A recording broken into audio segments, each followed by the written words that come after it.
નમસ્કાર વિદ્યાર્થી મિત્રો, સ્વાગત છે તમારું આપણી યુટ્યુબ ચેનલ જ્ઞાન ગ્રેવિટીમાં। ધોરણ 11 ભૌતિક વિજ્ઞાનની સફર શરૂ કરતા પહેલા પાયાનું ગણિત એટલે કે બેઝિક મેથેમેટિક્સ સમજવું ખૂબ જરૂરી છે અને આજના આ વિડીયોમાં આપણે એવા જ એક ખૂબ જ મહત્વના ટોપિક વિશે ચર્ચા કરવાના છે, મૂળભૂત યામ પદ્ધતિ।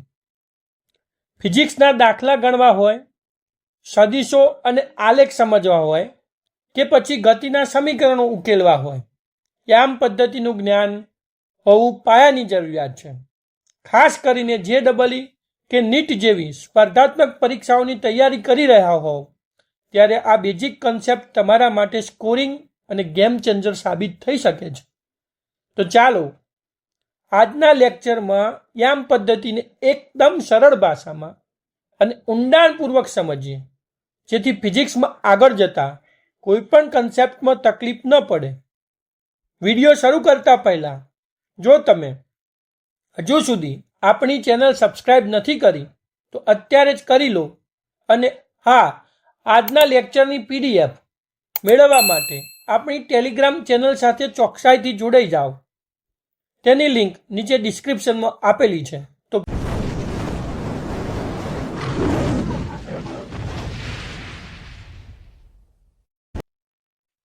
જો તમારે અવકાશમાં કોઈ બિંદુનું સ્થાન દર્શાવવું હોય તો કોઈ બિંદુનું સ્થાન દર્શાવવું હોય તમે કેવી રીતે દર્શાવી શકો? તો કોઈ બિંદુનું સ્થાન દર્શાવવા માટે યામ ભૂમિતિનો આપણે ઉપયોગ કરવો પડશે। એટલે કે અવકાશમાં કોઈ બિંદુનું સ્થાન દર્શાવવા માટે યામ ભૂમિતિ વપરાય છે। આપણે બિંદુઓ, રેખાઓ, વક્રો, ઢાળ વગેરેના સ્થાનનું ચોકસાઈથી મૂલ્ય નક્કી કરવું હોય તો એના સ્થાનનું મૂલ્ય નક્કી કરવા માટે આપણે યામ પદ્ધતિનો ઉપયોગ કરીએ છીએ। આમ તો જોઈએ ને તો યામ પદ્ધતિના ઘણા બધા પ્રકાર છે।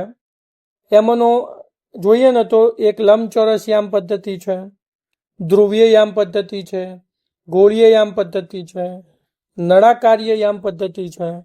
આ બધી યામ પદ્ધતિના પ્રકારો છે, બરાબર છે। પણ સામાન્ય રીતે આપણે ભૌતિક વિજ્ઞાનમાં જમણા હાથની લંબચોરસ યામ પદ્ધતિનો ઉપયોગ કરીએ છીએ અને આ પદ્ધતિમાં ઉગમ બિંદુ, અક્ષ અથવા અક્ષોનો સમાવેશ કરવામાં આવે છે।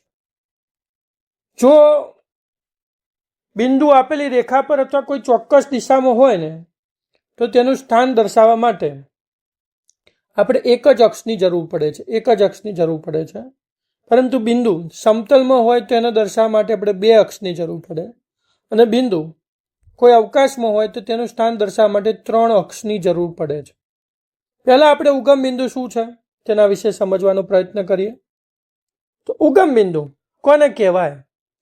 તો ઉગમ બિંદુ એટલે તમને અનુકૂળ હોય તેવું કોઈ પણ નિશ્ચિત બિંદુ, આખા અવકાશમાંથી એવું કોઈ નિશ્ચિત બિંદુ જ્યાંથી તમારી અનુકૂળતા સૌથી સારી હોય એવું પસંદ કરેલું નિશ્ચિત બિંદુ એને આપણે ઉગમ બિંદુ કહીએ છીએ।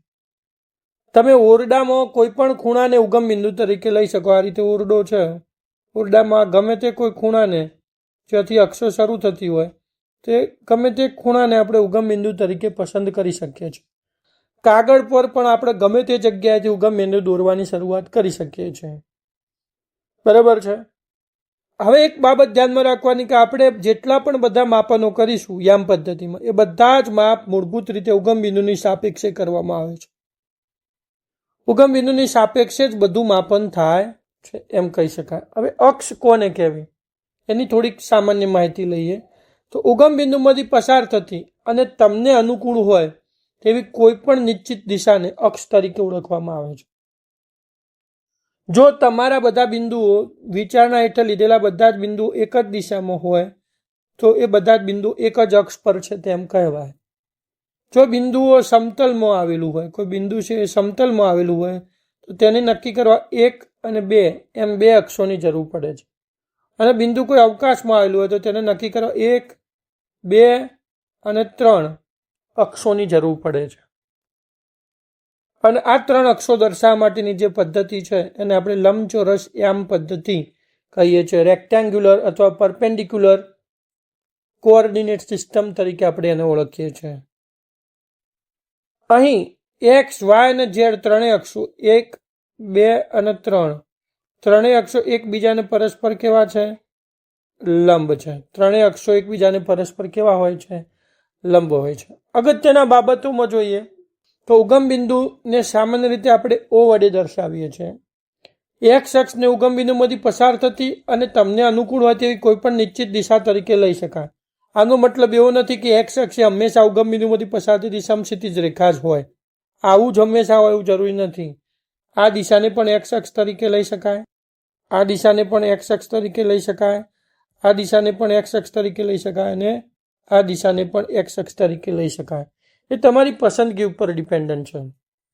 જો ખૂણાની વાત કરીએ તો જો સ્પષ્ટપણે અન્યથા ઉલ્લેખ ન કર્યો હોય તો તમામ ખૂણાઓ હંમેશા એક્સ અક્ષની દિશામાંથી માપવા. મતલબ કે આ એક્સ અક્ષ અહીંથી શરૂ થાય તો આ એક્સ અક્ષની દિશામાંથી આ રીતે ખૂણા માપવા. આ જે દિશા થઈ એને એક્સ અક્ષની ધન દિશા કહીશું. ધન એક્સ અક્ષની દિશામાંથી ખૂણાના માપનની શરૂઆત કરવી. જો ખૂણો વિષમગડી દિશામાં હોય એટલે કે ઘડિયાળના કાંટાની વિરુદ્ધ દિશામાં હોય તો ખૂણો ધન ગણવામાં આવે છે અને ખૂણો જો આ રીતે સમગડી દિશામાં હોય તો એને ઋણ ગણવામાં આવે છે. વાત કરીએ કે વાય અક્ષે ઉગમ બિંદુમાંથી પસાર થતી અને એક્સ અક્ષને લંબ હોય તેવી કોઈ પણ નિશ્ચિત દિશા છે. એટલે કે લંબ એટલે કે એક્સ અક્ષની ધન દિશા સાથે +90 ડિગ્રીનો ખૂણો બનાવો એને આપણે લંબ કહીએ છીએ. બરાબર છે. હવે વિદ્યાર્થીઓને એવું લાગે કે એકવાર ઉગમ બિંદુ અને એક્સ અક્ષ નક્કી થઈ ગયા, આ રીતે એક્સ અક્ષ અને આ ઉગમ બિંદુ નક્કી થઈ ગયા, નિશ્ચિત થઈ જાય છે તો વાય અક્ષનું સ્થાન પણ આપોઆપ નિશ્ચિત થઈ જાય. પરંતુ એવું નથી. વાય અક્ષ એ ઉગમ બિંદુ અને એક્સ અક્ષમાંથી પસાર થતા સમતલમાં કોઈ પણ નિશ્ચિત દિશા હોઈ શકે જે એક્સ અક્ષને હંમેશા લંબ હોય. આ માટેની જુદી જુદી આકૃતિ આપણે જોઈ શકીએ કે આના માટે વાય અક્ષ આ રીતે છે, આ રીતે એક્સ અક્ષ હોય તો વાય અક્ષ આ રીતે છે, આ રીતે એક્સ અક્ષ હોય તો વાય અક્ષ આ રીતે છે અને આ રીતે વાય અક્ષ હોય તો આ રીતે એક્સ અક્ષ છે. એટલે આ બાબતો તમારે ધ્યાનમાં રાખવાની છે. બરાબર છે. હવે આગળ વાત કરીએ આપણે તો બિંદુનું સ્થાન. તો સમતલ યામ ભૂમિતિના કિસ્સામાં કોઈ સમતલ આપણને આપેલું છે, આવું એક સમતલ છે, આ સમતલ આપેલું હોય અને આ સમતલમાં આપણે બિંદુના યામ નક્કી કરવા હોય તો આપણને એક્સ અને વાય અક્ષના અંતરો જાણવા જરૂરી છે. અહીં આપણે જોઈએ તો અહીં આપણે અંતરોના નામકરણ કરીએ તો અહીં આપણે ઉગમ બિંદુ વિચારીએ તેનો યામ 0 વિચારીએ. અહીં આ 1, આ 2, આ 3, આ 4, આ 5 એમ લખીએ. આ બાજુ પણ એમ લખીએ, આ 1, આ 2, આ 3, આ 4. આ બાજુ લખીએ -1, -2, -3, -4, -5. અને આ બાજુ પણ એ રીતે લખીએ -1, -2, -3, -4. તો આ રીતે આપણે એનું અંતરો દર્શાવી દીધા છે. હવે તમે ધારો કે કોઈ બિંદુનો યામ શોધવા છે, ધારો કે આ પ્રથમ બિંદુ છે તો એનું સ્થાન શોધવું હોય તો એના એક્સ યામ અને વાય યામની મદદથી આ પ્રથમ બિંદુનું સ્થાન શોધી શકાય. તો આ પ્રથમ બિંદુનું સ્થાન છે 1, 1. એક્સ યામ પહેલાં લખવું, વાય યામ પછી લખવું. ત્યાર પછી એટલે જ તો આપણે પહેલાં તો એક્સ યામ નક્કી થાય પછી જ વાય યામની દિશા નક્કી થાય. માટે પ્રથમ હંમેશા એક્સ યામ લખવામાં આવે ત્યાર પછી જ વાય યામ લખવામાં આવે. કેમ? કારણ કે એક્સ યામ નક્કી થયા વિના વાય યામ નક્કી થતો નથી અને વાય યામ અને એક્સ યામ વાય યામ નક્કી થયા પછી ત્રીજો ઝેડ યામ નક્કી થાય. એટલે પ્રથમ એક્સ યામ, બીજો વાય યામ ને ત્રીજો ઝેડ યામ આપણે લખીએ છીએ યામ પદ્ધતિમાં. એ ધ્યાનમાં રાખવા જેવી બાબત છે. એ જ રીતે તમે જુઓ આ બિંદુના યામ આપણને કેટલા થશે? વાય યામ 2, એક્સ યામ 4 એટલે આના યામ થશે 4, 2. એ જ રીતે આ બાજુ આગળ આવી જઈએ તો આ એક્સ યામ 3, વાય યામ 4 તો આના યામ થશે 3, 4. એ જ રીતે આ બાજુ આવી જઈએ તો અહીં જોઈએ તો વાય યામ 3, એક્સ યામ -2 એટલે આના યામ થશે -2, 3. આના યામ થશે -4, 2. આના યામ થશે -3, -2. આના યામ થશે -5, -4. આના યામ થશે કેટલા? 1, -2. આના યામ કેટલા થશે? 3, -4. તો આ રીતે આપણે સમતલમાં એક્સ અને વાય યામના અંતરો નક્કી કરીને આપણે એનું સ્થાન નક્કી કરી શકીએ છીએ. આમ તો જોઈએ ને તો કોઈ પણ બે બિંદુ વચ્ચેનું સ્થાન નક્કી કરવા માટે આપણે તેમના અંતરની ગણતરી કરવી પડે છે. ધારો કે આપણી પાસે અંતર સૂત્રની આપણે વાત કરીએ તો એમાં એક ચર્ચા કરી લઈએ કે બે બિંદુઓ x1 y1 અને x2 y2 વચ્ચેનું અંતર આપણે નક્કી કરવું છે. તો એની વચ્ચેનું અંતર આપણે કેટલું નક્કી થાય? વચ્ચેનું અંતર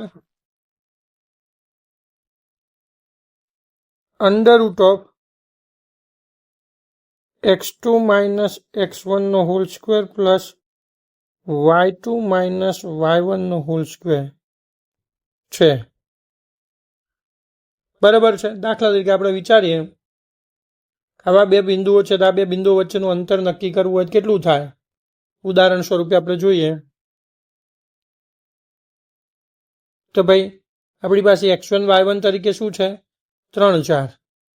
એટલે કે x1 y1 તરીકે આપણી પાસે છે 3 4 અને x2 y2 તરીકે આપણી પાસે છે 4 2. x2 y2 તરીકે આપણી પાસે છે 4 2. બરાબર છે. 3 4 4 2. તો હવે આપણે અંતર સૂત્રથી આ બે બિંદુઓ વચ્ચેનું અંતર નક્કી કરવું છે. અહીં જોઈ શકીએ છીએ આ બે બિંદુઓ વચ્ચેનું આપણે અંતર નક્કી કરવું છે. તો હવે આપણે અંતર ડી નામ આપીએ. અંતર ડી બરાબર √ આપણે લખી શકીએ x2 એટલે કે 4 ઓછા x1 એટલે 3 4 ઓછા 3 નો વર્ગ વત્તા આ રીતે આપણે લખી શકીએ y2 માઇનસ y1 2 ઓછા 4 નો વર્ગ બરાબર √ 4 ઓછા 3 એટલે 1 નો વર્ગ વત્તા 2 ઓછા 4 એટલે માઇનસ 2 નો વર્ગ. તો √ કેટલા છે? 1 વત્તા 4 બરાબર √ 5 એકમ. આ શું થયું? બે બિંદુઓ વચ્ચેનું અંતર. આ રીતે બે બિંદુઓ વચ્ચેનું અંતર નક્કી કરવા માટેનું સૂત્ર આપણને આ રીતે મળે. બરાબર છે. આ જ રીતે ઉગમ બિંદુથી કોઈ બિંદુનું સ્થાન નક્કી કરવું હોય તો એટલે કે ઉગમ બિંદુથી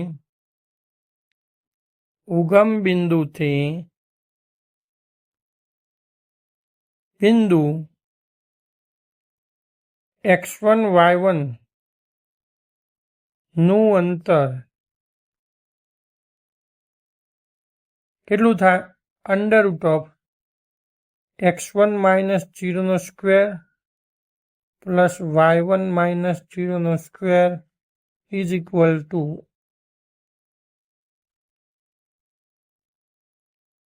√ કેટલું થશે? x1 નો સ્ક્વેર પ્લસ y1 નો સ્ક્વેર. તો આ રીતે ઉગમ બિંદુથી અંતર નક્કી કરી શકાય. ત્રીજી બાબત જોઈએ કે એક બિંદુ છે એ તેના યામ છે x1 y1 અને બીજું બિંદુ છે બી એના યામ છે x2 y2 ને જોડતી રેખાના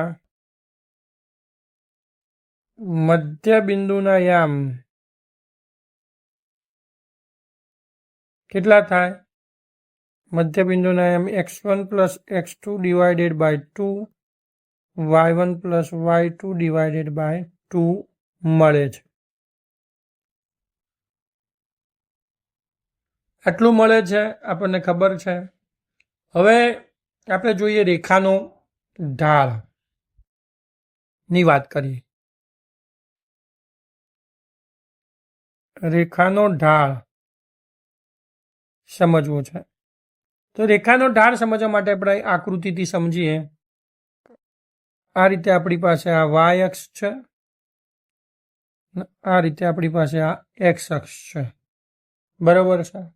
અને આપણી પાસે આ રીતે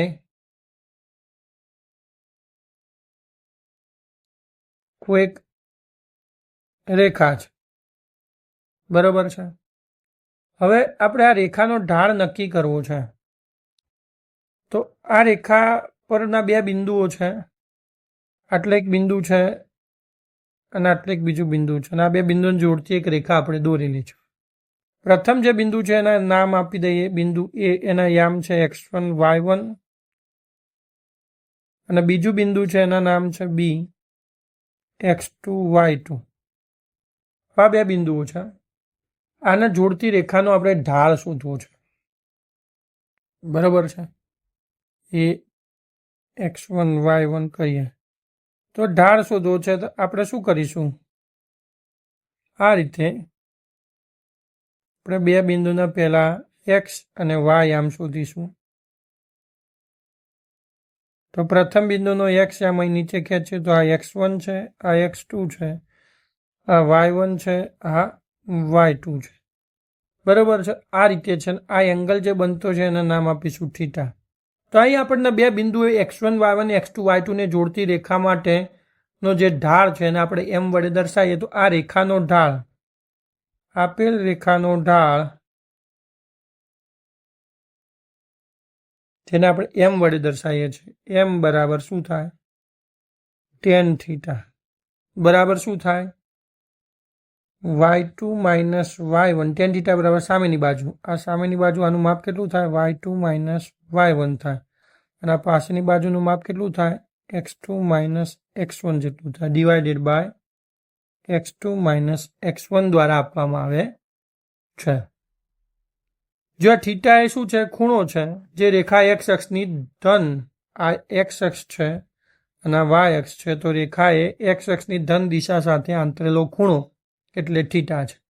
જો થીટા શું છે, તો થીટા બરાબર રેખા એ ધન x અક્ષ સાથે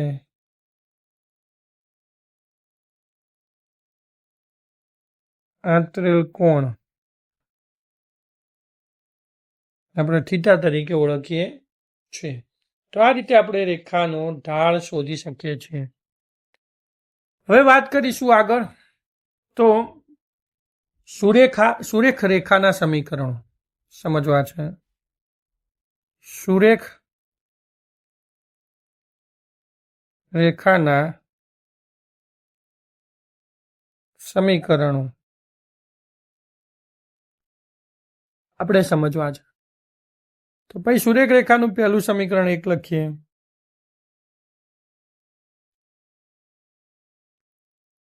ax plus by plus c બરાબર 0 એ સુરેખ રેખાનું સમીકરણનું સામાન્ય સ્વરૂપ છે. સુરેખ રેખાના સમીકરણનું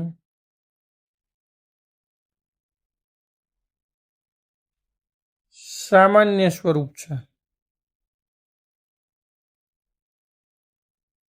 બીજી વાત કરીએ, x અક્ષનું સમીકરણ. x અક્ષનું સમીકરણ શું થશે,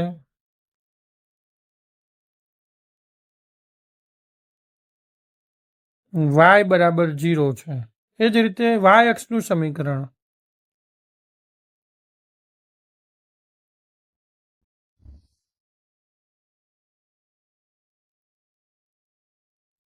x બરાબર 0 છે. એ જ રીતે વાત કરીએ તો y અક્ષને સમાંતર, y અક્ષને સમાંતર અને તેનાથી એ જેટલા અંતરે આવેલી, y અક્ષને સમાંતર અને તેનાથી એ જેટલા અંતરે આવેલી સુરેખાનું સમીકરણ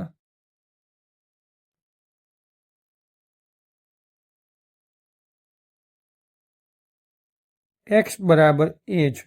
મતલબ સમજી લે કન્ડિશન શું છે કે આ રીતે આપણી પાસે આ રીતે x અક્ષ છે, આ રીતે આપણી પાસે આ y અક્ષ છે. બરાબર છે। અને હવે એક સુરેખા આ રીતે આવેલી છે, બરાબર। અને આ જે અંતર છે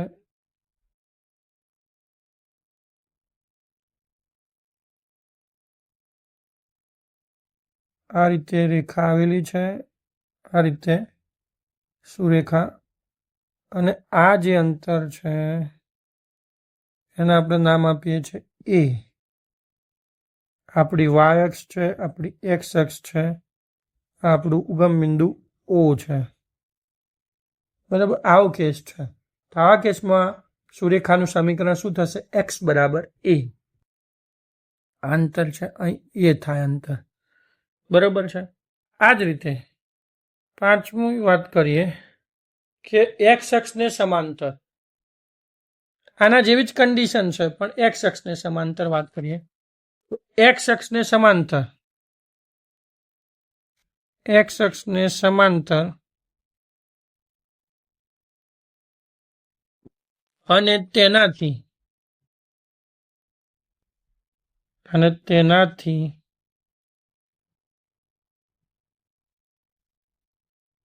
બી અંતરે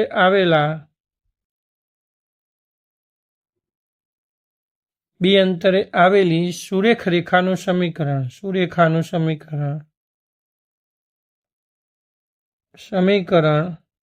શું થાય? વાય બરાબર બી છે। ફરીથી આપણે આને સમજી લઈએ આકૃતિ સ્વરૂપે। તો આ રીતે આપણી પાસે વાય આમ છે, વાય અક્ષ છે, એમ ક્યાં વાય અક્ષ છે, આપણી પાસે આ એક્સ અક્ષ છે, અને આ રીતે આપણે એક સુરેખા દોરી જે એક્સ અક્ષને કેવી છે? સમાંતર। અને આ બે વચ્ચેનું જે અંતર છે કેટલું છે? બી। એ વચ્ચેનું અંતર કેટલું છે? બી છે, અંતર બી છે, એમ સમજી લઈએ, બરાબર। તો હવે સમીકરણ જે થાય, આ આપણો એક્સ અક્ષ છે, આ આપણું ઉગમ બિંદુ છે, આપણો વાય અક્ષ છે, તો આનું સમીકરણ થાય વાય ઇઝ ઇક્વલ ટુ બી, આનું સમીકરણ થાય એક્સ ઇઝ ઇક્વલ ટુ એ, બરાબર છે। તો આ રીતે આપણે કહી શકીએ છીએ। આગળ વાત કરીએ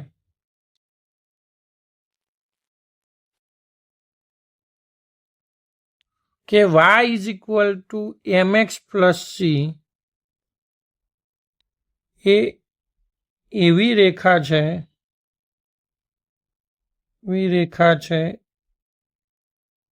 જે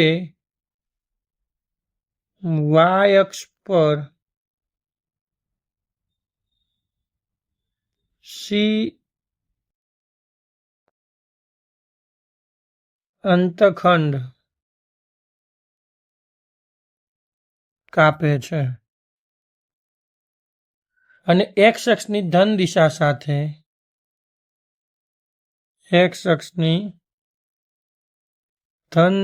સાથે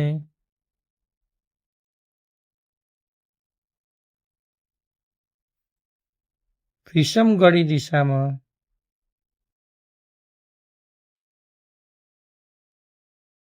થીટા ખૂણો બનાવે છે।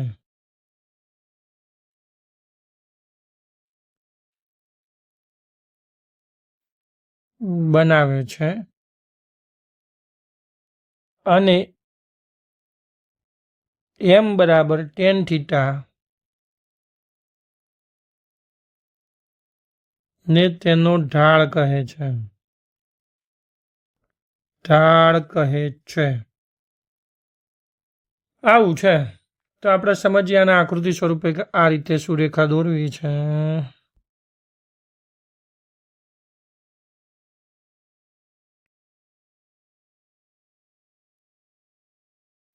બરાબર છે।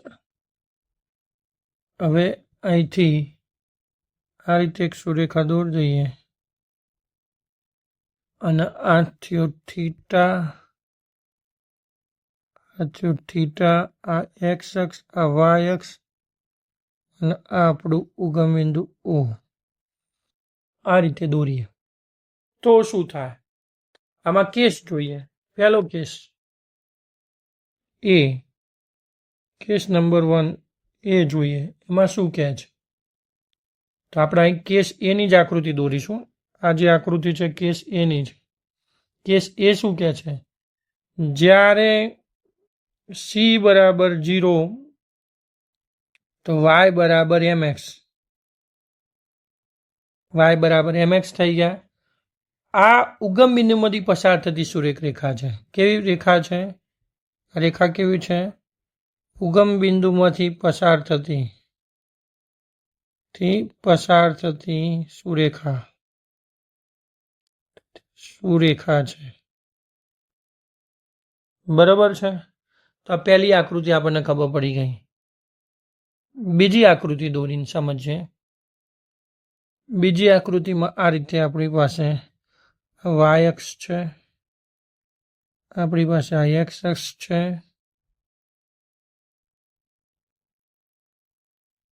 બંનેનું છેદન બિંદુ હોય મળે, જેને આપણે ઉગમ બિંદુ ઓ કહીશું. ને હવે આ રીતે કોઈ રેખા છે, બરાબર છે, અને એ આવે છે આગળ અહીંથી બિંદુએ છેદે આ રીતે, બરાબર છે. તો અહીંથી આપણે આમ દોર દઈએ સમાંતર બિંદુ, અને આ ખૂણો જે બને એના નામ આપી દઈએ થીટા, અને આ જે અંતર છે આ બિંદુનું નામ આપીએ સી. મતલબ કે અહીં અંતર જે છે સી છે. આટલું અંતર કેટલું છે? અંતર છે સી. બરાબર છે. આપણી વાય અક્ષ છે ને આ એક્સ અક્ષ છે. તો આપણને શું કહે છે? જ્યારે C is not equal to 0 હોય, જ્યારે C is not equal to 0, તો આપણને રેખાનું સમીકરણ શું બનશે? Y is equal to mx plus C. બરાબર છે. વાય ઇઝ ઇક્વલ ટુ શું બનશે? mx plus C. તો આવા કિસ્સામાં શું થાય એ સમજવું છે. તો સી 0 નથી ત્યારે આપણને y is equal to mx plus C સુરેખાનું સમીકરણ મળે છે.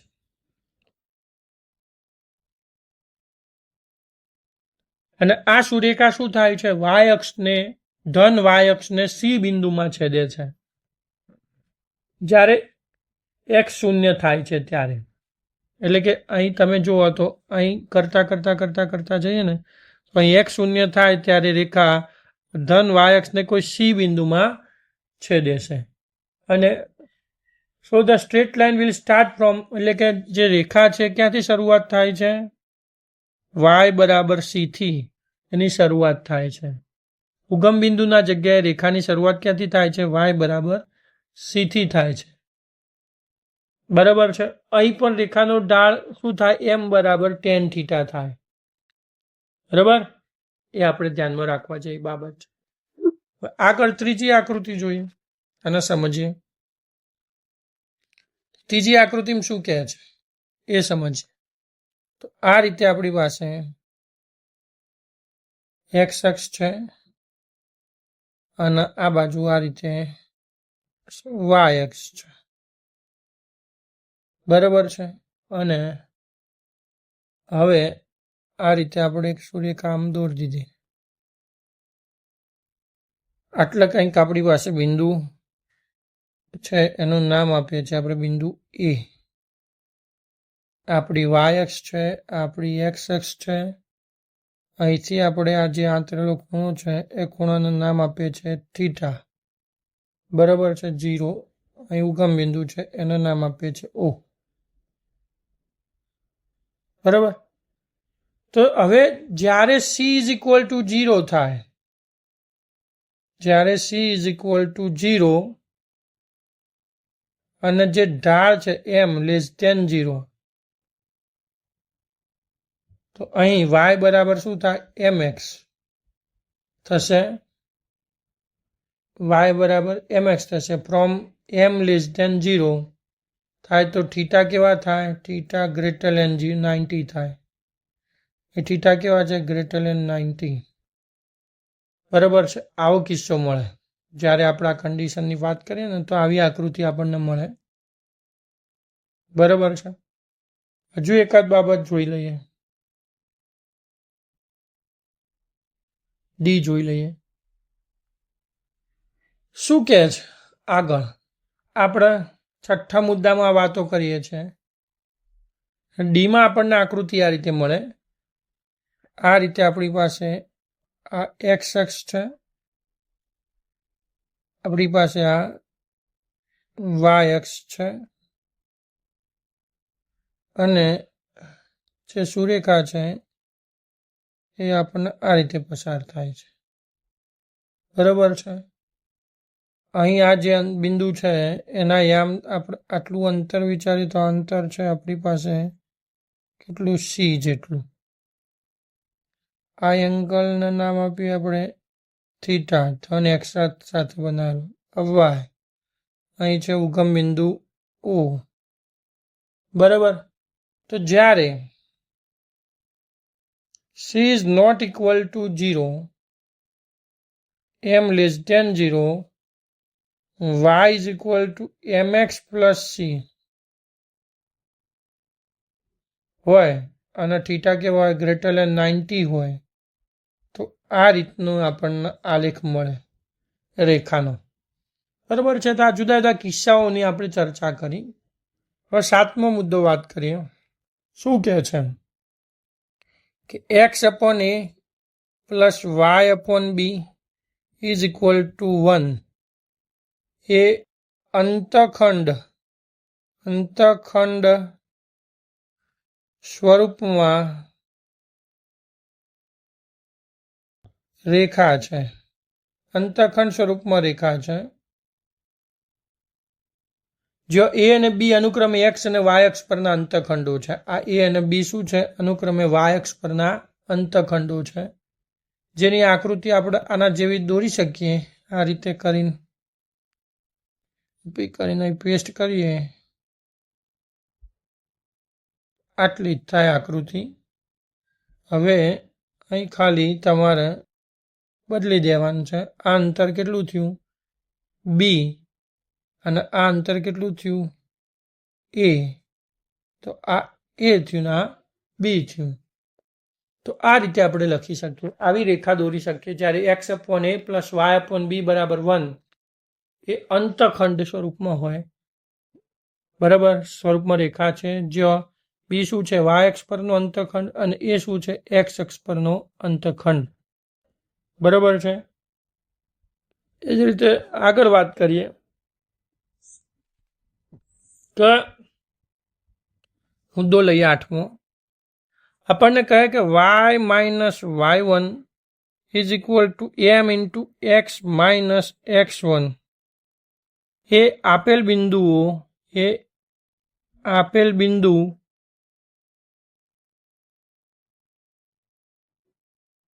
x1 y1 માંથી પસાર થતી અને એમ ઢાળ ધરાવતી રેખાનું સમીકરણ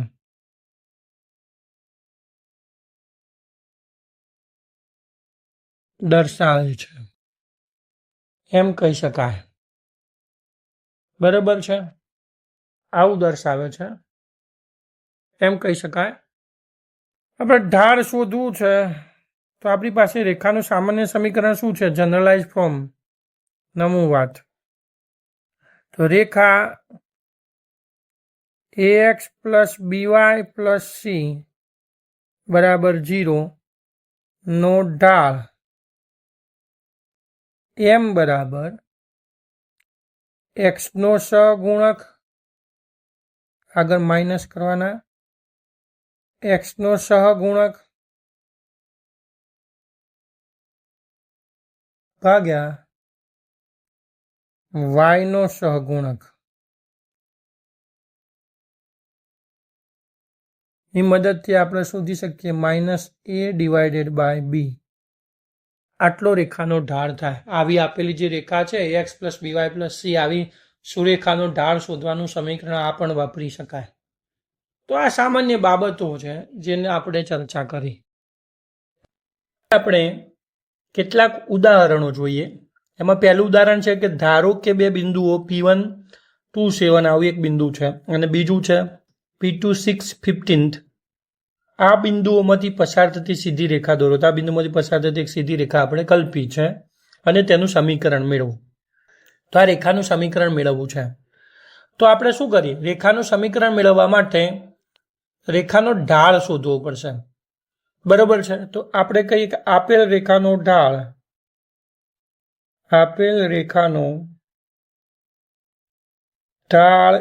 m બરાબર આપણે લખી શકીએ y2 minus y1 divided by x2 minus x1. તો અહીં ચાલો આપણે જોઈએ.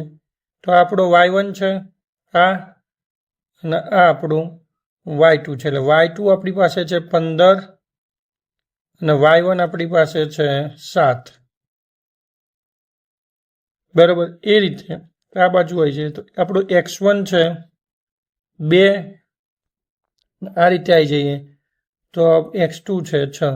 તો આ કિંમત મૂકીએ તો 15 ઓછા 7 ડિવાઇડેડ બાય 6 ઓછા 2 એટલે આપણને મળશે 8/4 બરાબર 2. તો આપણને રેખાનો ઢાળ કેટલો મળ્યો? 2 મળ્યો છે. બરાબર છે. તો અહીં આપણી પાસે સમીકરણ બનશે y is equal to mx plus c બરાબર 2x પ્લસ c. આવું સમીકરણ મળ્યું. હવે આપણે અહીં શું કરીએ? x બરાબર 2 અને y બરાબર 7 લઈએ. પહેલા બે બિંદુઓ લઈએ આપેલ સમીકરણમાં. તો આપણી પાસે શું થાય? 7 બરાબર 2 ગુણ્યા 2 વત્તા c.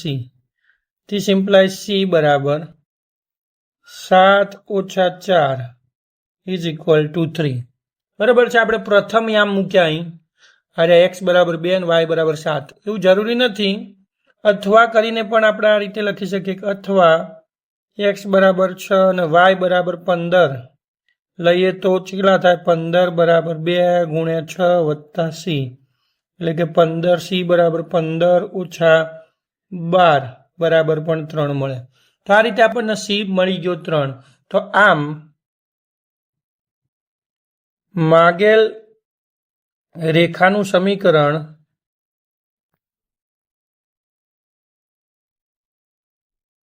થશે આપણી પાસે y is equal two 2x plus 3. શું થશે? y is equal two 2x plus 3 એ આપેલ જે રેખા આપણે દોરી P1 અને P2 માંથી પસાર થતા બિંદુઓમાંથી એનું સમીકરણ કેટલું થશે? y is equal two 2x plus 3. હવે આપણે બીજા ઉદાહરણ પર જઈએ. બીજા ઉદાહરણમાં આપણને એમ કહ્યું છે કે રેખા 2x માઇનસ 3y બરાબર 12 ને આલેખિત કરો. આવું આપણને પૂછેલું છે. તો અહીં આપણે પહેલા તો રેખાના આપણે mx પ્લસ c સ્વરૂપમાં લાવીએ. તો અહીં આપણી પાસે શું થશે? 3y બરાબર 2x માઇનસ 12. આવું સમીકરણ બનશે. So that y is equal two 2/3 into x minus 4. આવું સમીકરણ બનશે. જે સમીકરણ બનશે આને y is equal to mx plus c સાથે સરખાવતા આપણને શું મળશે? m બરાબર સો દેટ m બરાબર 2/3 અને c બરાબર -4 આવું મળશે આપણને. બરાબર છે. રેખાનો ઢાળ આ રીતે આપણને મળશે. બરાબર. તો આ રીતે આપણે થઈશું. તો હવે પ્રથમ આપણે રેખાને આલેખિત કરવા માટે શું કરીએ? તો આપણે અહીં કાર્ટેશિયન યામાક્ષ પદ્ધતિ દોરી દઈએ. આ રીતે y અક્ષ દોરી દીધું આપણે. આ રીતે આપણે x અક્ષ દોરી દીધી. બરાબર છે.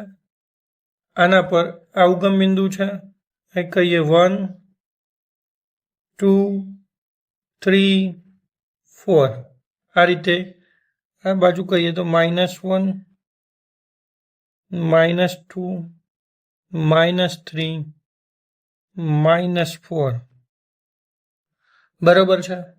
આ બાજુ પણ એ રીતે તમારે નામકરણ કરવાના છે, -1 -2 -3 -4, આ બાજુ કહીએ તો 1 2 3 4, બરાબર છે। આ રીતે આપણે નામકરણ કરીએ।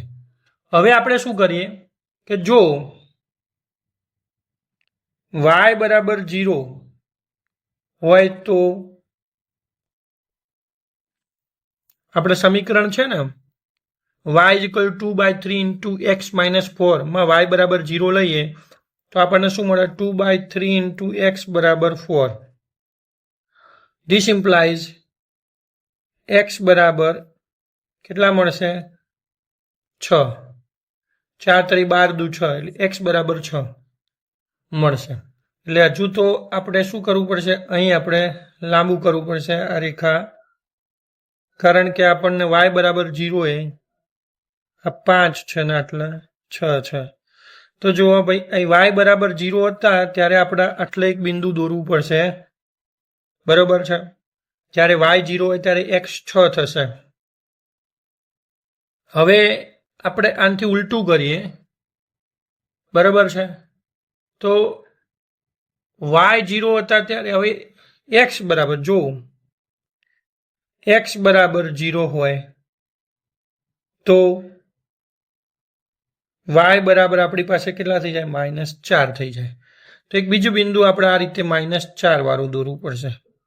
તો બસ આપણે આ જ પદ્ધતિ વાપરવાની છે અને આ પદ્ધતિ પરથી આપણે સીધું આ રીતે દોરીએ તો આ રીતે આપણને રેખા મળશે, બરાબર છે। આ બિંદુમાંથી પસાર થતી આ રીતે આપણે રેખાને આલેખિત કરી શકીએ, બરાબર। તો આ રીતે આપણને આ એક મળ્યો y પરનો બી અંતખંડ જે કેટલો છે -4 અને આ એ અંતખંડ મળ્યો। એટલે આપણે આ રેખાના સમીકરણ આ રીતે પણ લખી શકીએ, x/a + y/b = 1, આ રીતે પણ લખી શકીએ, બરાબર છે। ધીસ ઇમ્પ્લાઇઝ આપણને શું મળશે, x/a બરાબર કેટલા છે 6 x અંતખંડ અને y બરાબર કેટલા છે -4 = 1, આ રીતે પણ આપણે રેખાના સમીકરણને દર્શાવી શકીએ। તો આ રીતે આપણે રેખાને પ્લોટ કરી શકીએ છીએ, મતલબ કે આલેખિત કરી શકીએ છીએ। તો આ રીતે આપણું ઉદાહરણ 2 પૂરું થઈ ગયું। હવે ચલો હવે આપણે ત્રીજું ઉદાહરણ જોઈએ। એમાં પણ આ જ રીતે છે કે આપેલ રેખાનું સમીકરણ છે અને એના પરથી આપણે રેખાને આલેખિત કરવી છે, એટલે કે દોરવી છે ગાણિતિક સ્વરૂપમાં। તો અહીં આપણે લખી શકીએ 5y = -3x - 15, બરાબર છે। તો y = -3/5 × x - 3, આવું સમીકરણ આપણને મળશે। y = આ સમીકરણ પરથી આપણે શું કહી શકીએ કે ભાઈ ઢાળ છે m એ કેટલો છે -3/5 અને અંતખંડ c કેટલો છે આપણી પાસે -3, આવું આપણે કહી શકીએ છીએ, બરાબર છે। તો અંતખંડ આપણને y અક્ષ પર -3 મળી ગયો છે। હવે આપણે જોઈએ તો હવે આલેખિત કરવું છે તો પહેલા આપણે આ રીતે કાર્ટેશિયન પદ્ધતિ વાળું આખું ટેબલ આ રીતે લઈ લઈએ,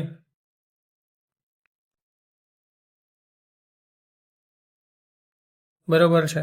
તો આ રીતે અહીં પેસ્ટ કરી દઈએ અને બાકી બધું આપણે ઉડાડી દઈએ જે ઉડતું હતું એ, બરાબર છે। નામકરણ ને બધું પછી કરીશું, અત્યારે આપણે ખાલી પ્લોટ કરીએ છીએ, આલેખને આ રીતે દર્શાવવું છે, બરાબર છે।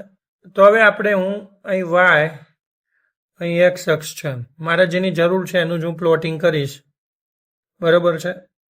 અહીં છે -1 ઉપર લખીએ -1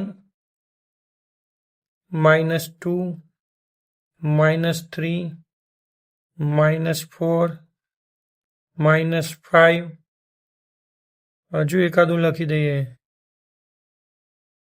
ને એ લખીએ -6 બરાબર છે। આ બાજુ લખીએ આપણે નામકરણ કરીને -1 -2 -2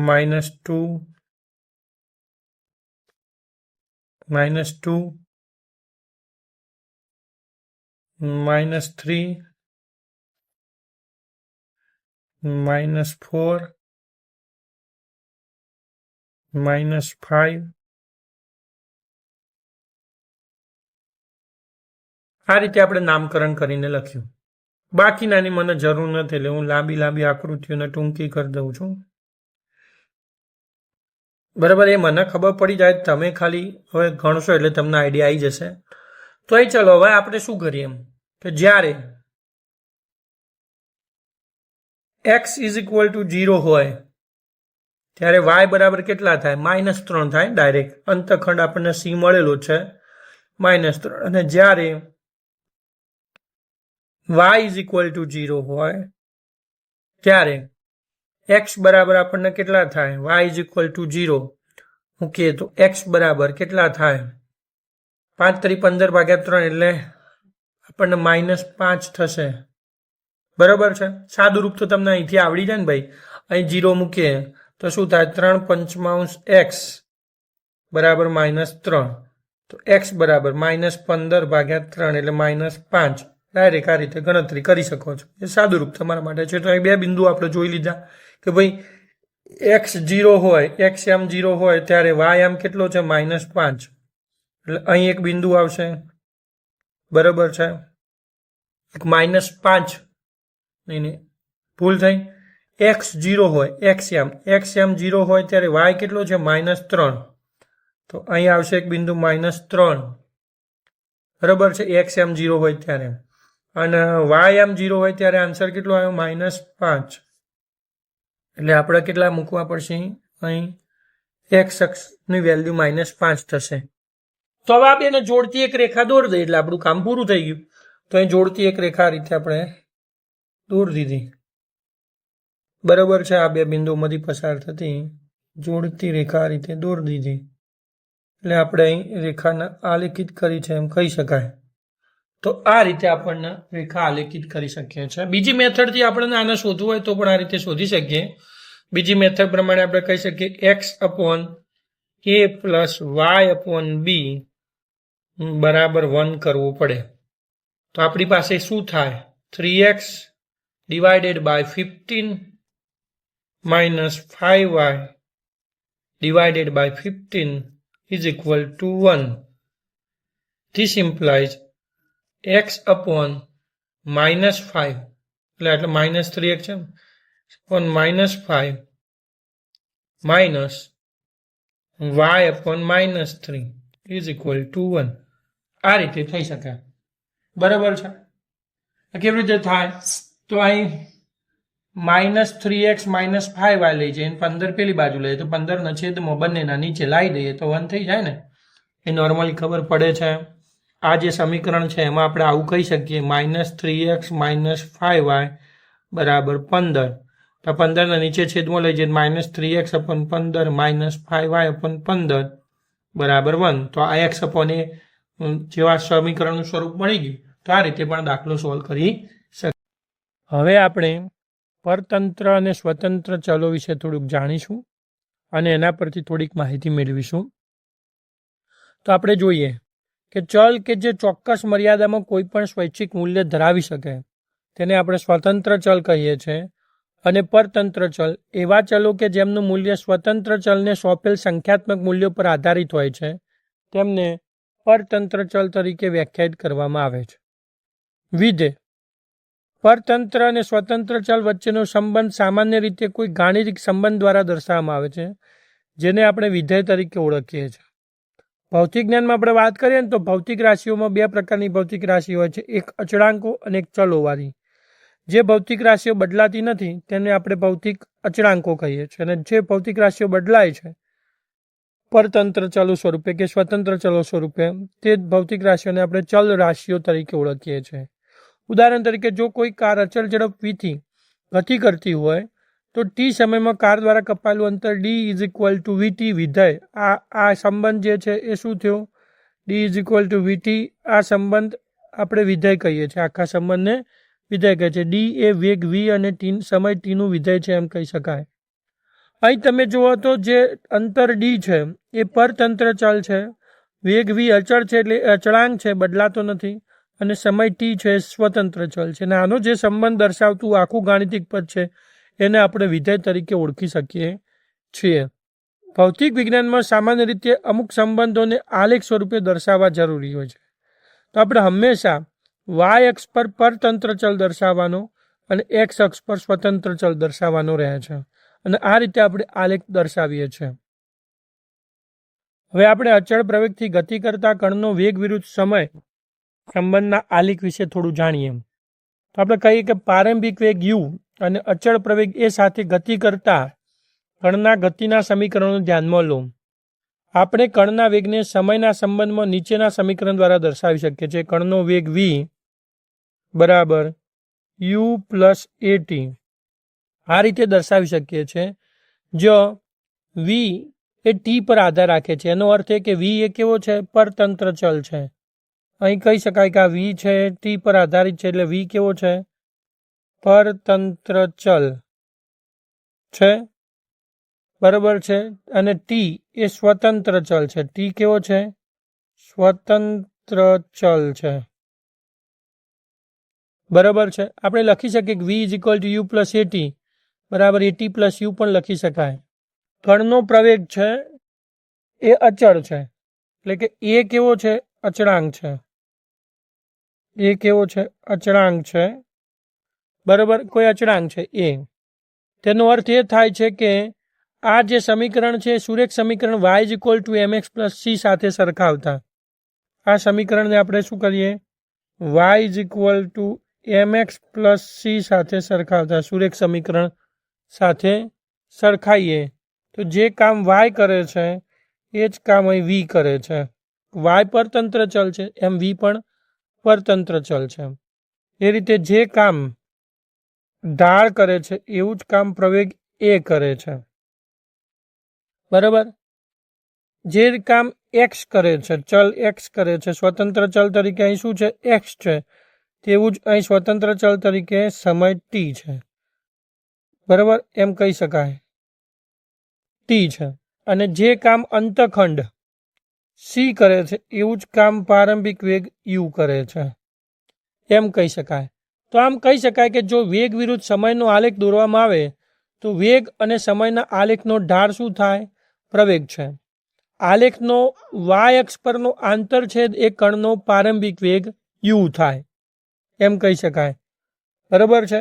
આંતરછેદ શું છે? પ્રારંભિક વેગ યુ છે. વાય અક્ષ પરનો આંતરછેદ પ્રારંભિક વેગ યુ થાય છે એમ આપણે કહી શકીએ છીએ. આના આધારે આપણે બે આલેખ દોરી શકીએ. પહેલો એક આલેખ 1 જોઈએ. આલેખ 1 શું કહે છે? જો કણ પ્રારંભિક યુ અને ધન પ્રવેગ એ સાથે ગતિ કરે, કણ પ્રારંભિક વેગ યુ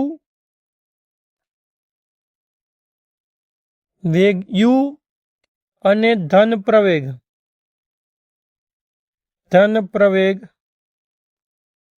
એ સાથે ગતિ કરે,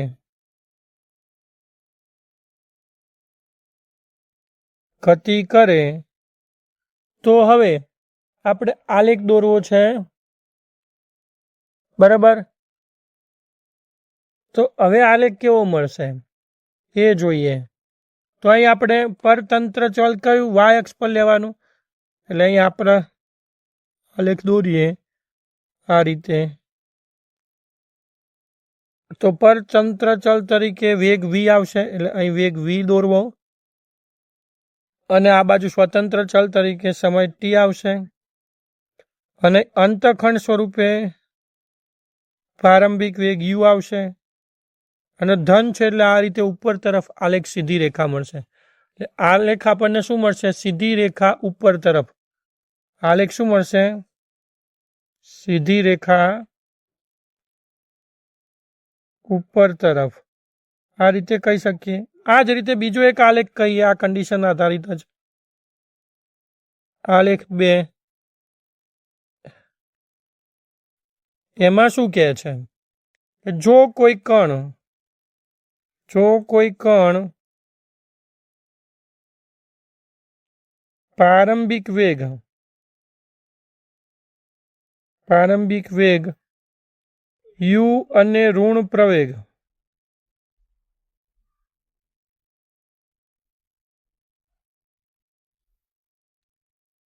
સાથે ગતિ કરે તો અહીં શું છે? ઢાળ ધન છે, પ્રવેગ ધન, એ ધન, તો ઢાળ કેવો છે? ધન. એમ હવે આપણે અહીં ઢાળ ઋણ, પ્રવેગ ઋણ, તો ઢાળ પણ કેવો?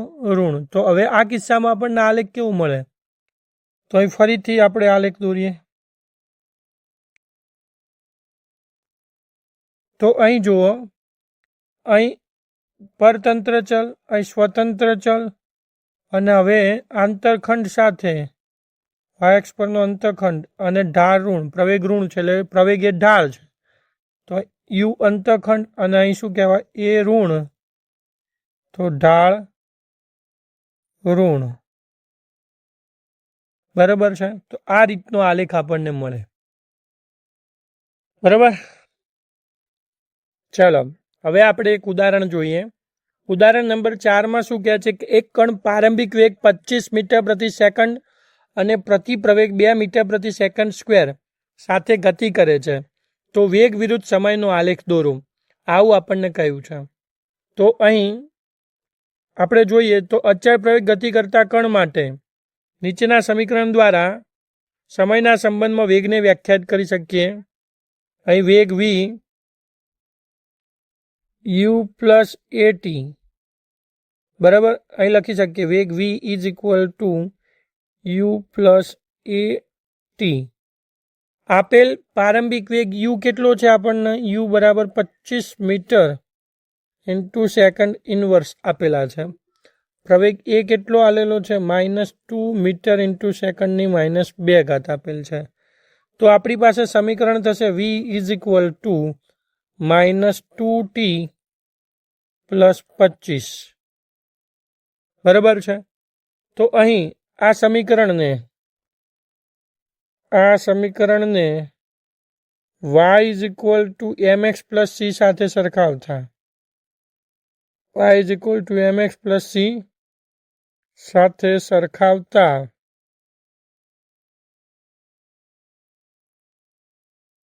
રેખાનો ઢાળ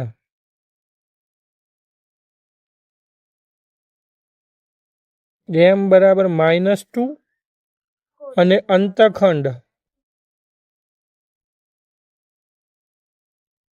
c બરાબર કેટલો થાય છે?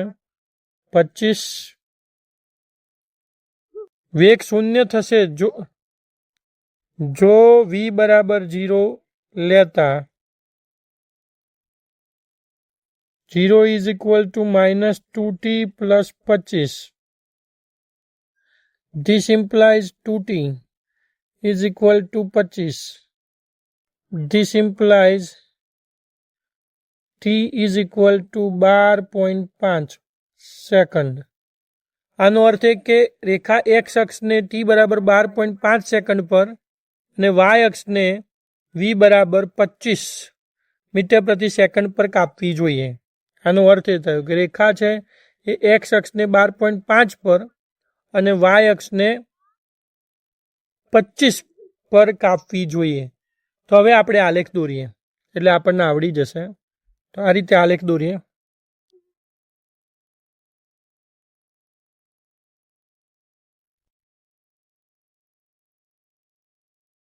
ચલો તો અહીં આપણે નામ અહીં આપીશું 5, 10, 15, 20, 25 વાય અક્ષ પર આપણે પરતંત્ર ચલ તરીકે વેગ લઈશું, અહીં સ્વતંત્ર ચલ તરીકે ટી લઈશું. એક્સ અક્ષ પર આપણે લઈએ અહીં છૂટા છૂટા લઈએ 5, 10, 15 બરાબર. અને અહીં મિડલમાં 15 ને 10ની વચ્ચે મિડલમાં એક પોઈન્ટ લઈએ જેને કહીશું 12.5 બરાબર. અને આ બાજુ લઈશું 25, એક પોઈન્ટ લઈશું 25 બરાબર. આ બંનેને છેદતી બિંદુમાંથી પસાર થતી એક રેખા દોર દઈએ તો આપણો આલેખ તૈયાર.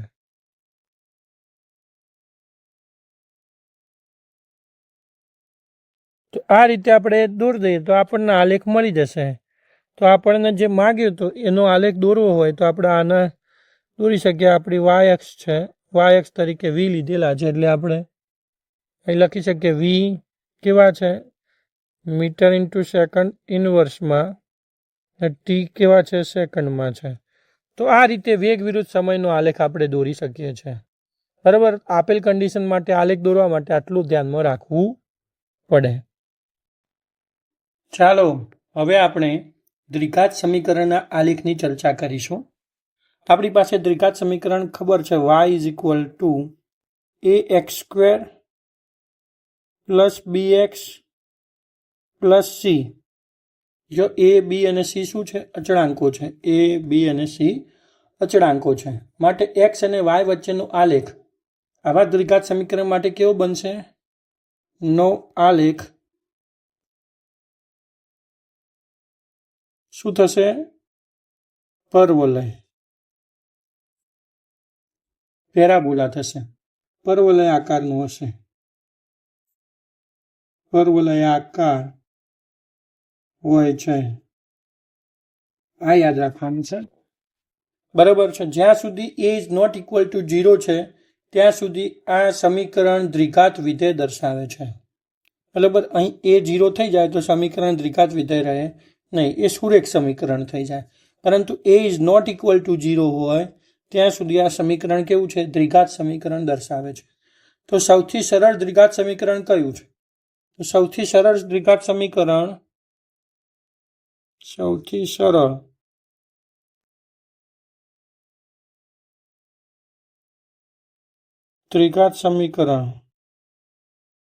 છે? y is equal two ax² છે. જે આપણે શું કરીએ છીએ? b is equal to 0 and c is equal to 0 લેતા આપણને સૌથી સરળ દ્વિઘાત સમીકરણ મળે છે. આ સમીકરણ તો કોનું છે?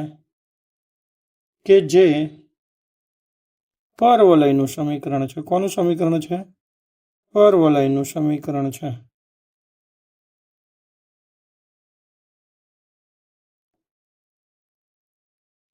બરાબર છે. તો આ રીતે આપણે કહી શકીએ કે ભાઈ પરવલયનું સમીકરણ એ જ દ્વિઘાત સમીકરણ છે. તે દ્વિઘાત સમીકરણનો જો આલેખ દોરીએ તો એ આલેખ આપણને હંમેશા પરવલય આકાર મળે છે. હવે કેટલીક બાબતો આપણે સાથે સાથે નોંધતા જઈએ અને થોડુંક સમજતા જઈએ. તો જુઓ, હવે આગળ વાત કરીએ તો y is equal two ax² માટેનો આલેખ, આજે માટેનો આલેખ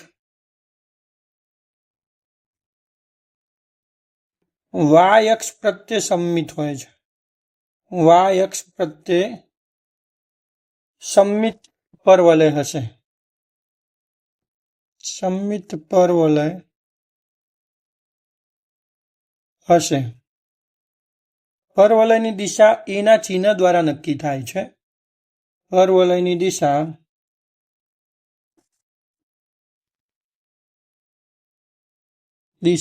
એના ચિહ્ન દ્વારા નક્કી થાય છે.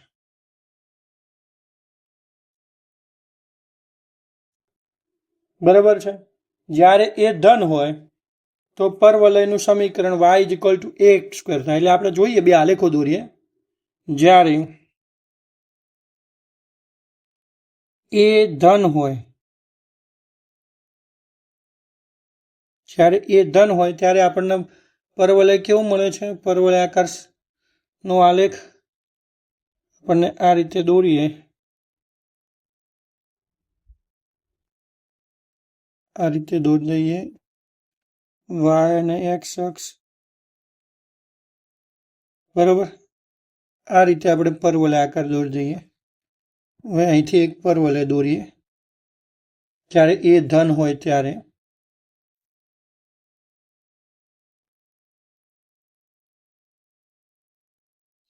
બરોબર છે. આવું પરવલય આકાર સમીકરણ આપણને લખીએ y is equal to x square, અને એમાં એ ધન હોય તો આપણને આલેખ આવો મળે છે. આપણી વાય અક્ષ છે, આપણી એક્સ અક્ષ છે, આપણું ઉગમ બિંદુ ઓ છે, બરોબર છે. તો આલેખ ઉપરની તરફ ખુલે છે. વાય ઇઝ ઇક્વલ, જ્યારે એ ધન હોય ત્યારે પરવલયનું સમીકરણ શું થાય? પરવલયનું સમીકરણ થશે, આપણને આ પરવલયનું સમીકરણ શું મળશે? Y is equal to a x square, અને આલેખ ઉપરની તરફ ખુલે. આલેખ કેવો? આ રીતે ઉપરની તરફ ખુલે છે, વાય અક્ષને સમમિત, બરાબર છે. હવે જ્યારે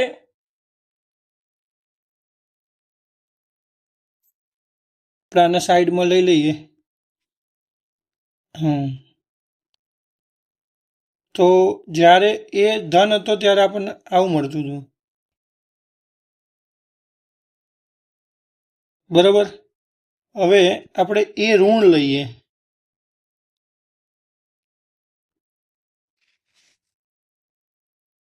બરાબર. જ્યારે એ ઋણ હોય, જ્યારે આપણે આ એક કન્ડિશન લીધી, હવે લખીએ જ્યારે એ ઋણ હોય તો આપણને પરવલયનું સમીકરણ શું મળશે? Y is equal to minus a x square મળશે ને. જ્યારે પરવલય એ ઋણ હોય ત્યારે પરવલયનું સમીકરણ y is equal to a x square જ થશે, પણ માઇનસ થાય એટલે આપણનો આલેખ કેવો મળશે? તો આપણે આ કિસ્સામાં આલેખ દોરીએ.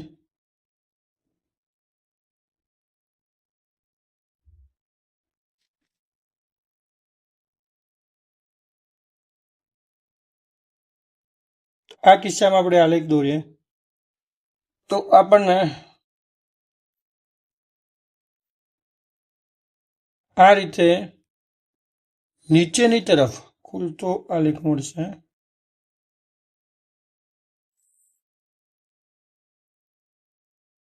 બરાબર છે. એટલે આપણને આલેખ આ રીતનો મળશે, બરાબર છે.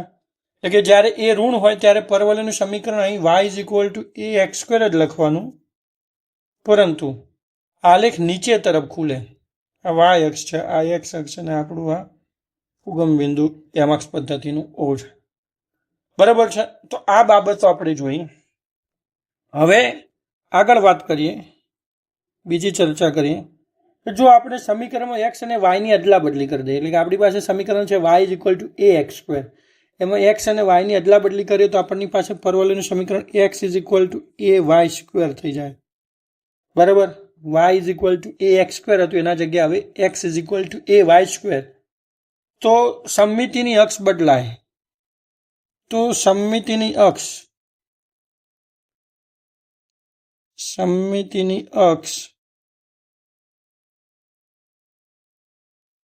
એક્સ અક્ષ બને છે. સમમિતિની અક્ષ શું બને છે? એક્સ અક્ષ બને છે. એક્સ અક્ષ એ સમમિતિની અક્ષ બને છે. તો હવે આવી કિસ્સા માટે આરે અક્ષમાં આપણે આલેખ દોરીએ. તો જ્યારે એ ધન હોય, જ્યારે એ ધન હોય, બરાબર છે. જ્યારે એ ઋણ હતું ત્યારે આવું હતું. હવે જ્યારે એ ધન છે, આ બીજા સમમિતિની અક્ષમાં લતાર વચ્ચે, બરોબર, બધું સમજી લઈએ. આ કિસ્સામાં આપણને આલેખ કેવું મળશે? તો આ આપણો વાય અક્ષ થશે, આ આપણી એક્સ અક્ષ થશે, બરાબર છે. આ કિસ્સામાં આપણને આલેખ એ આ રીતે થઈને આવો આલેખ મળશે.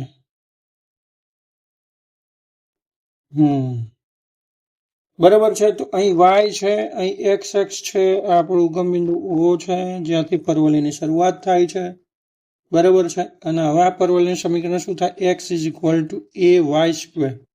અને પરવલય કઈ બાજુ ખુલે? જમણી તરફ ખુલે છે, બરાબર। આવા કિસ્સામાં એ ધન હોય તો પરવલય કઈ તરફ ખુલે છે? જમણી બાજુ તરફ ખુલે છે। આ જ રીતે જ્યારે એ ઋણ હોય, જ્યારે એ કેવો હોય? ઋણ હોય, ત્યારે આપણે પરવલય માટે દોરીએ તો આ રીતે આપણી પાસે વાય અક્ષ છે અને આ રીતે આપણે લઈશું આ એક્સ અક્ષ, બરાબર। અને અહીંથી આપણે દોરીશું પરવલયનો આલેખ।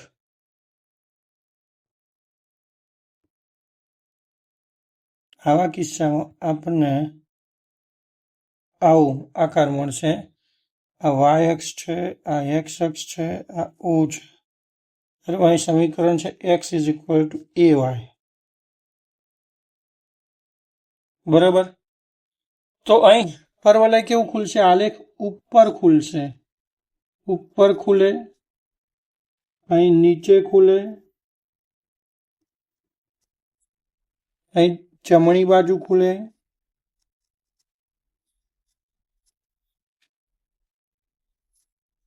અને અહીં ડાબી બાજુ ખુલે। આમ આપણે ખુલે,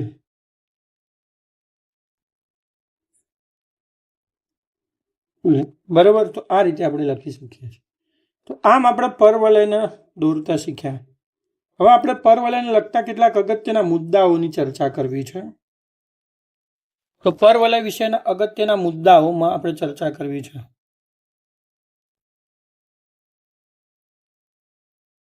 અગત્યના મુદ્દાઓ,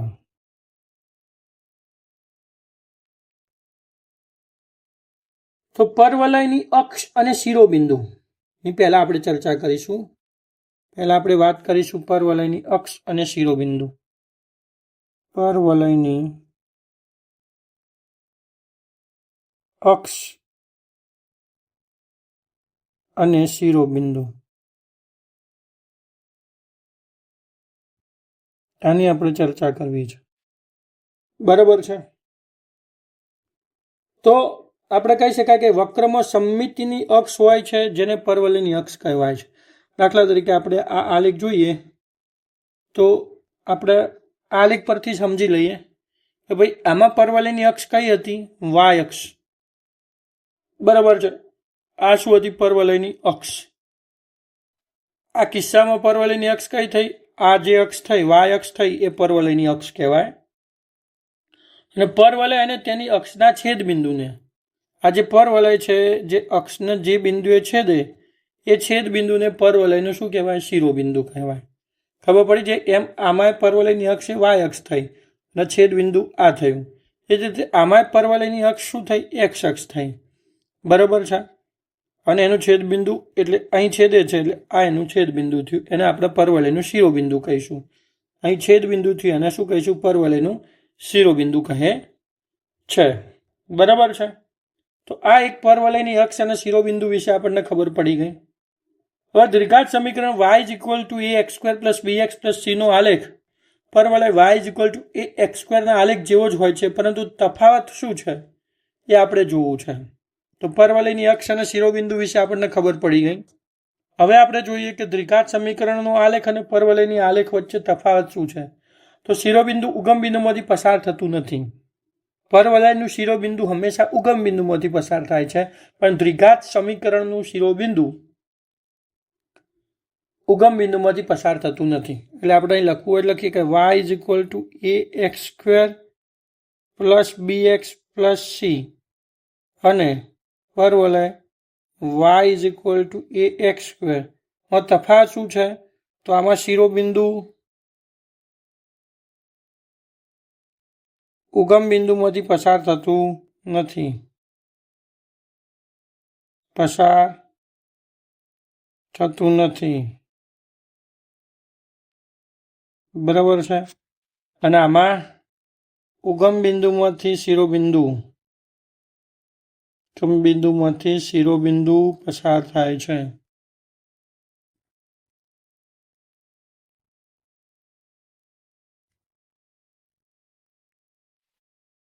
બરાબર. આ એક ધ્યાનમાં રાખવા જેવી બાબત છે. આપણે દાખલા આકૃતિમાં જોઈએ તો અહીં આ રીતે આપણને મળે કે ભાઈ આકૃતિઓ સમજીએ તો આપણે સામાન્ય રીતે પરવલય દોરીએ ને તો આ આપણી એક્સ અક્ષ છે, આ આપણી વાય અક્ષ છે, બરોબર છે.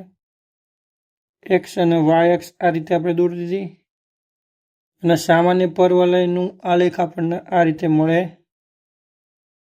બરાબર. આને આપણે પરવલયને શું કહીશું? અક્ષ કહીશું. આ છે પરવલયની અક્ષ અને આને શું કહીશું? પરવલયનું શિરોબિંદુ. બરાબર.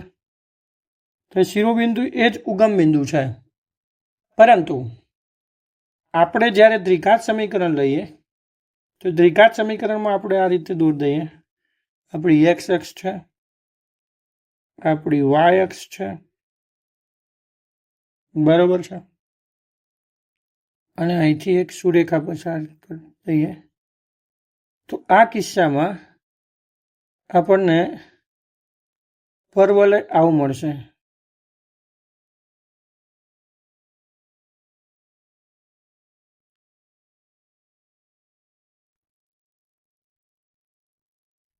બરાબર છે. તો અહીં આ થશે પરવલયની અક્ષ અને આ થશે શિરોબિંદુ. બરાબર છે. તો અહીં વાય અક્ષ એ પરવલયની અક્ષ નહીં બને. બરાબર છે. એવું જરૂરી નથી આ બાજુ જ હોય, આ રહી અક્ષ, આ બાજુ પણ આમ પણ હોઈ શકે. બરાબર છે. તો આમ આપણે કહી શકીએ કે ભાઈ ત્રિઘાત સમીકરણ અને પરવલયના સમીકરણમાં મુખ્ય આ તફાવત છે. ઉપરની તરફ ખુલતા આલેખ માટે શિરોબિંદુ ન્યૂનતમ એટલે કે સૌથી નીચે હોય. ઉપરની તરફ આલેખ ખુલતો હોય તો શિરોબિંદુ સૌથી નીચે હોય અને નીચેની તરફ જો આલેખ ખુલતો હોય તો શિરોબિંદુ સૌથી ઉપર હોય. બરાબર છે.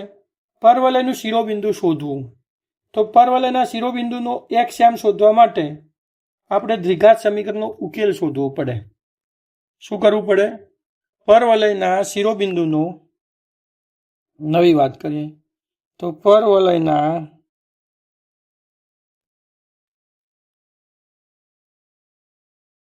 શિરોબિંદુનો એક શ્યામ શોધવા માટે આપણે શું કરવું પડશે? પરવલયના શિરોબિંદુનો એક શ્યામ શોધવા માટે આપણે શું કરવું પડશે? પરવલયનો ઉકેલ શોધવો પડશે. શિરોબિંદુનો એક શ્યામ શોધવા માટે આપણે દ્વિઘાત જે સમીકરણ ખરું ને ax² + bx + c બરાબર 0 નો ઉકેલ x બરાબર શું થાય? -b ± √b² - 4ac / 2a આપણે શોધવા પડે. આ ઉકેલ શોધીએ તો આપણને પરવલયનો શિરોબિંદુનો એક શ્યામ મળે. જો પરવલય x અક્ષને સ્પર્શે તો જો પરવલય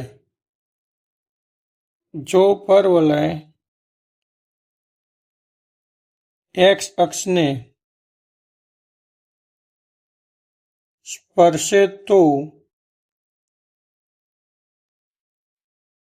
b² - 4ac બરાબર 0 થાય. So that x બરાબર -b/2a થાય. બરાબર છે. તો શિરોબિંદુનો પરવલય x અક્ષને સ્પર્શે તો સ્પર્શે મતલબ આ કિસ્સો છે, આવો કિસ્સો છે. પરવલય ખાલી અહીં જસ્ટ x અક્ષને સ્પર્શીને જાય તો પરવલયનો ઉકેલ શું મળશે? x = -b/2a એ એના શિરોબિંદુને યામ થશે. પરંતુ બની શકે કે પરવલય x અક્ષને સ્પર્શે નહીં પણ એક્સ એક્સને ક્રોસ કરીને આ રીતે પણ બની શકે ને. દાખલા તરીકે આપણે અહીં દોઈએ, આવી પોસિબિલિટી પણ છે. આ રીતે આપણે વાય આમ એક્સ આમ દોરી દીધો અને પરવલય આ રીતે નીકળ્યું, બરાબર છે. તો આ રીતે પરવલય બને તો પરવલય એક્સ એક્સને સ્પર્શતો નથી પણ બે બિંદુમાં છેદે છે. તો આવા કિસ્સામાં પરવલય માટે b² - 4ac શૂન્ય થતું નથી. આવા કિસ્સામાં b² - 4ac શૂન્ય થતું નથી, પરંતુ ખાલી સ્પર્શે એક્સ એક્સને, જે આપણે અગાઉ આ દોરીએ છીએ આ રીતે અહીં સ્પર્શે, ખાલી એક્સ એક્સને અહીં એક જ બિંદુમાં સ્પર્શે, તો એ વખતે આપણને કેટલા મળે છે? x = -b/2a મળે છે, બરાબર છે. પરવલયના શિરોબિંદુના યામ આપણને આટલા મળે છે.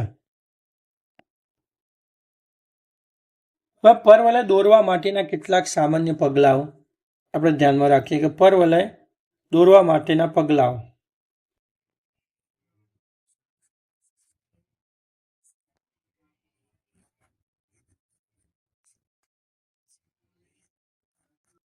પરવલય દોરવા માટેના પગલા. પરવલય કેવી રીતે દોરવું? તો પરવલયનું સામાન્ય સ્વરૂપ શું છે? પહેલું મુદ્દો લખી દઈએ. પરવલયનું સામાન્ય સ્વરૂપ શું છે? પરવલયનું સામાન્ય સ્વરૂપ છે y = ax² + bx + c છે, બરાબર છે. આ પરવલયનું સામાન્ય સ્વરૂપ છે. નંબર 2, આલેખની દિશા એના ચિહ્ન પરથી નક્કી કરવી, બરાબર છે. નંબર 3, શિરોબિંદુનું x યામ શોધવા માટે શિરોબિંદુનું x યામ શોધવા માટે x = -b/2a નો ઉપયોગ કરવો.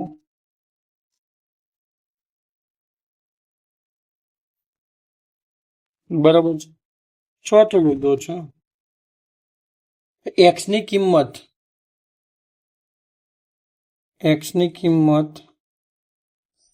પરવલયના સમીકરણમાં મૂકી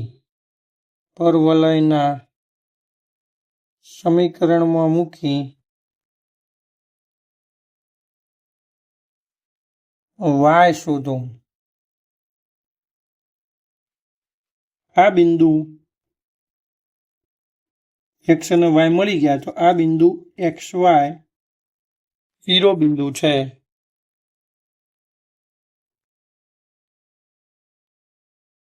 એમ શોધી શકાય. એ જ રીતે પાંચમો મુદ્દો છેલ્લો જોઈ લઈએ કે પરવલય yx ને છેદે છે, જ્યાં x = 0 એટલે કે y = c થાય. પરવલય yx ને છેદે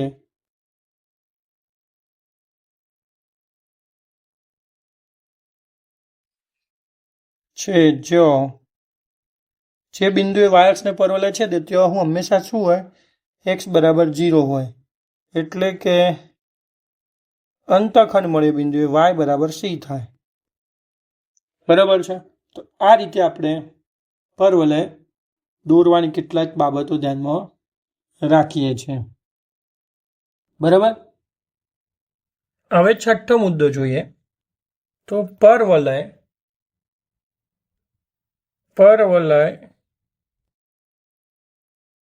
x અક્ષને ત્યાં છેદે જ્યાં y = 0 હોય, બરાબર. આવું હોય તો હવે શું કરવાનું, પરવલયના સમીકરણમાં y બરાબર 0 મૂકતા, મતલબ કે ax² plus bx plus c બરાબર 0 લેતા આપણને દ્વિઘાત સમીકરણનો ઉકેલ મળશે. ઉકેલીએ તો એવા બિંદુ મળશે જ્યાં પરવલય x અક્ષને છેદશે. એટલે કે બે બિંદુ આપણને આવા મળશે. x1 બરાબર આપણને મળશે -b plus √b² minus 4ac divided by 2a, અને બીજું બિંદુ મળશે x અક્ષ પર x2 બરાબર -b minus √b² minus 4ac upon 2a. બરાબર ને? તો આ રીતે આપણને બે બિંદુઓ પરવલયના મળશે x અક્ષ પર. દાખલા તરીકે આપણે આકૃતિ દોરીને જ સમજી લઈએ આખી બાબતને. તો અહીં જોઈએ કે આ રીતે આપણી પાસે પરવલય આપણે દોરીએ ને, આ રીતે y અક્ષ છે, આપણું આ x અક્ષ છે, બરાબર છે, આ x અક્ષ છે, y અક્ષ છે, દોર્યું. હવે આપણે અહીંથી પરવલય દોરીએ. પરવલય સપોઝ આ રીતે જતો હોય, આ રીતે, બરાબર છે. તો આ આપણો y અક્ષ છે, આ આપણું x અક્ષ છે, અને પરવલય અહીં બે બિંદુઓમાં x અક્ષને છેદે. તો આ બે બિંદુઓ કેવી રીતે નક્કી કરી શકાય, આપણે ઉપર કીધું. તો અહીં આપણને શું મળશે, અહીં આપણને પ્રથમ બિંદુ x1 અને અહીં બીજું બિંદુ x2 મળશે. અને આ બે બિંદુઓ કેવી રીતે શોધી શકાય, તો y = 0 લેતા દ્વિઘાત સમીકરણનો ઉકેલ મેળવીએ તો પરવલય x અક્ષ પર કયા બે બિંદુએ છેદશે એ બે બિંદુઓના સ્થાન આપણે દ્વિઘાત સમીકરણના ઉકેલ પરથી મેળવી શકીએ છીએ. બરાબર છે? તો આ એક બાબત આપણને ખબર પડી ગઈ. હવે આપણે આ પરવલયને લગતી જેટલી પણ સામાન્ય માહિતી મેળવી છે એના અનુસંધાનમાં આપણે કેટલાક ઉદાહરણો જોઈએ. તો ચલો, તો આપણને ઉદાહરણ નંબર 5માં શું કીધેલું છે કે y બરાબર -x² પ્લસ 4x માઇનસ 1 માટે આલેખ દોરો. તો આનો આલેખ કેવી રીતે દોરવો, તો અહીં જે આપણું સમીકરણ છે એને આપણે કયા સમીકરણ, y = ax² plus bx plus c સાથે આપેલ સમીકરણને સરખાવતા આપણને શું મળશે, a = -1, b = 4 અને c = -1. બરાબર છે? અહીં a કેવો છે, અહીં એ ઋણ છે, માટે પરવલય કેવું ખુલશે, નીચે ખુલશે. આથી પરવલય નીચે તરફ ખુલે આપણને ખબર પડી ગઈ છે. બરાબર છે? તો હવે વર્ટેક્સ, પરવલયનું શિરોબિંદુ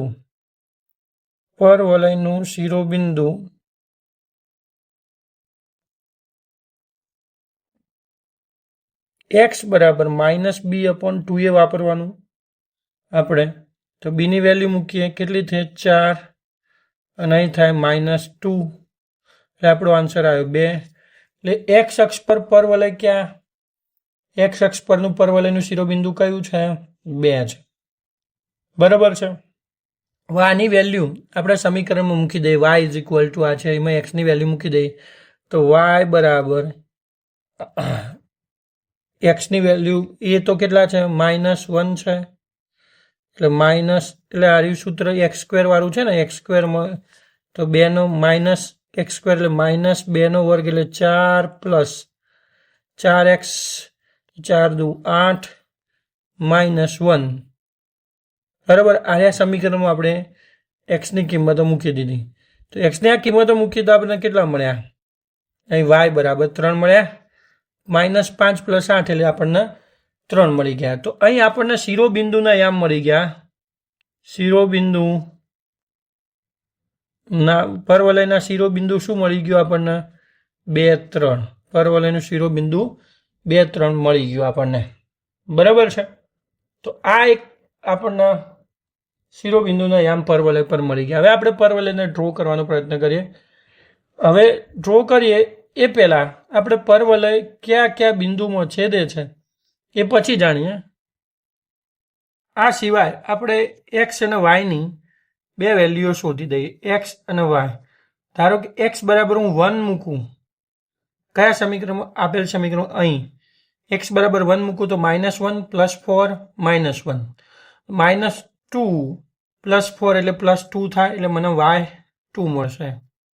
x બરાબર હું ધારો કે -1 મૂકું, બરાબર. કોઈ પણ એક પ્લસ ને એક માઇનસ કિંમત, બે કિંમતો ધારવાનો પ્રયત્ન કરવાનો. તો x બરાબર હું -1 મૂકું, -1 નો વર્ગ એટલે -1 -4 અને -1 એટલે -6 થઈ ગયા. એટલે y બરાબર મને કેટલા મળ્યા? -6 મળ્યા.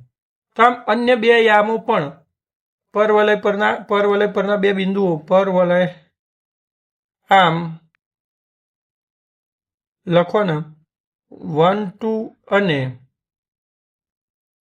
-1 -6 એ પરવલય પરના બે બિંદુઓ છે. એ પરવલય પરના બે બિંદુઓ છે એમ કહી શકાય. તો હવે આપણે પરવલય બહુ સરળતાથી જોઈ શકીએ અને એના પરથી આપણે આલેખ દોરીએ. તો અહીં હવે આપણે પરવલય કેવો છે? y અક્ષને સંમિત છે, કારણ કે સમીકરણ y અક્ષને આધારિત છે.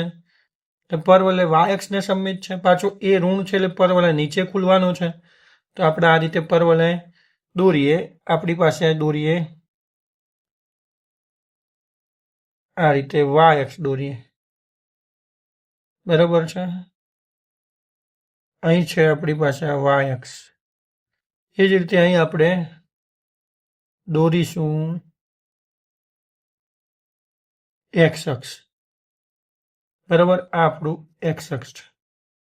હવે અહીં આમ લખીએ 1 2, હજુ થોડુંક લાંબુ લઈએ x ને,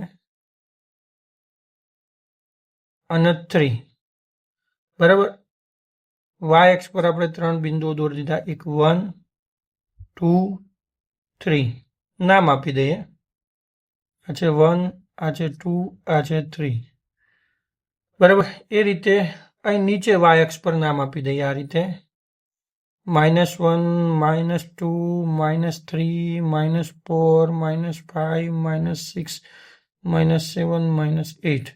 તો નામ આપ્યું -1 -2 -3 -4 -5 -6 -7 -8.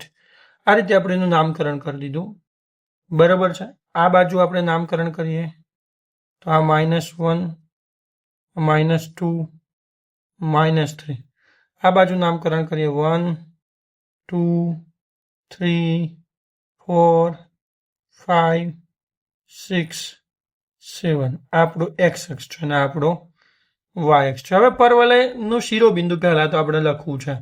શિરોબિંદુ કેટલું છે? 2 3, એટલે x આમ 2 અને y આમ 3. તો આ બેનું છેદબિંદુ આપણે જોઈએ આ રીતે, આ 3 છે અને આ 2 છે. તો આ બંનેનું છેદન બિંદુ અહીં મળે, બરાબર છે. તો આ એક બિંદુ આપણું શિરોબિંદુ થઈ ગયું પરવલયનું. આ બિંદુ આપણું કેવું થઈ ગયું? પરવલયનું શિરોબિંદુ થઈ ગયું. ક્યાંથી પરવલય શરૂ થશે? હવે 1 2 આપણે જોઈએ તો 1 2 બિંદુ ક્યાં છે? તો x આમ 1 છે અને y આમ 2 છે. આ રીતે 1 2, બરોબર છે. તો આવું એક શિરોબિંદુ આપણને બીજું મળી જશે જેમાંથી પરવલય પસાર થશે 1 2, બરાબર છે. આ જ રીતે આ બાજુ આગળ જોઈએ તો આપણને -1 6, x આમ -1 લઈએ, બરાબર છે. -1 લઈએ x આમ, તો y આમ આપણને કેટલા મળે છે? -1 -6. તો આ -1 છે ત્યારે આપણને આ મળે છે -6. આ રીતે આમ આવીએ આટલા આપણને બિંદુ મળે છે, બરાબર છે. આ રીતે -1 -6, બરાબર છે. એ રીતે અહીં આપણે હજુ એક બિંદુ અહીં 5 લઈએ, 5, x બરાબર 5 લઈએ તો કેટલા મળે? અહીં 5 લઈએ તો 25 20, -1 એટલે +6 મળશે. એટલે આપણને કેટલા મળશે? -6. y આમ કેટલા મળશે? -6. x આમ +5 લઈએ, ઘણી જુઓ ને, અહીં મૂકી જુઓ, ચેક કરો. અહીં 25 તો 5 નો વર્ગ, 5 ચોક 20 એટલે -25 + 20 -1 એટલે કેટલા થયા? -6 થયા. -26 + 20 એટલે -6. તો અહીં આપણે આ રીતે પણ દોરી શકીએ છીએ. આ બિંદુ થઈ ગયું આ રીતે -6 +5 x અક્ષ પરથી +5 ત્યારે y અક્ષ પર કેટલા? -6. તો અહીં આપણે આ બિંદુ દોરી દઈએ -6 વાળું. તો આ બધામાંથી પસાર થતો એક પરવલય આપણે દોરવો છે તો આપણે દોરી શકીએ આ રીતે. પરવલય અહીં શિરોબિંદુમાંથી પસાર થઈને આ રીતે પરવલય દોરી શકો. બરાબર છે. તો અહીં આપણે પરવલય દોરી દઈએ આ રીતે.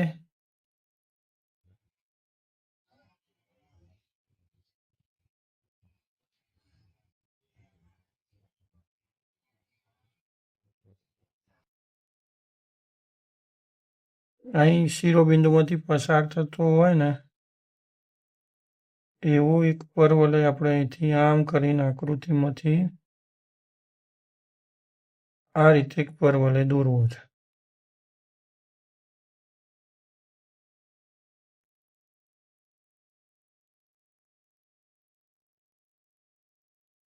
બરાબર. આ પરવલયના શિરોબિંદુઓ છે. આ પરવલયનું આ મુખ્ય શિરોબિંદુ છે. આ બધા બિંદુઓ શું છે? પરવલય પર આવેલા બિંદુઓ છે. તો આ રીતે આપણને પરવલયનો આલેખ મળે. ખબર પડી ગઈ? તો ચલો હવે આપણે ઉદાહરણ 6 જોઈએ. તો એમાં પણ આ રીતે જ પૂછ્યું છે કે સમીકરણ y = x² - 4x માટે આલેખ દોરો. તો આપણને આ સમીકરણ આપણે y = ax² + bx + c સાથે સરખાઈએ તો આપણને a બરાબર કેટલા મળે છે?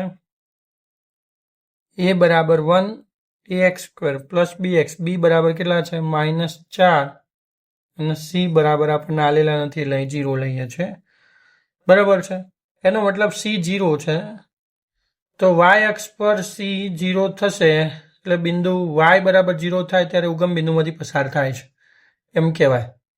હવે આપણે આલેખ દોરવો છે.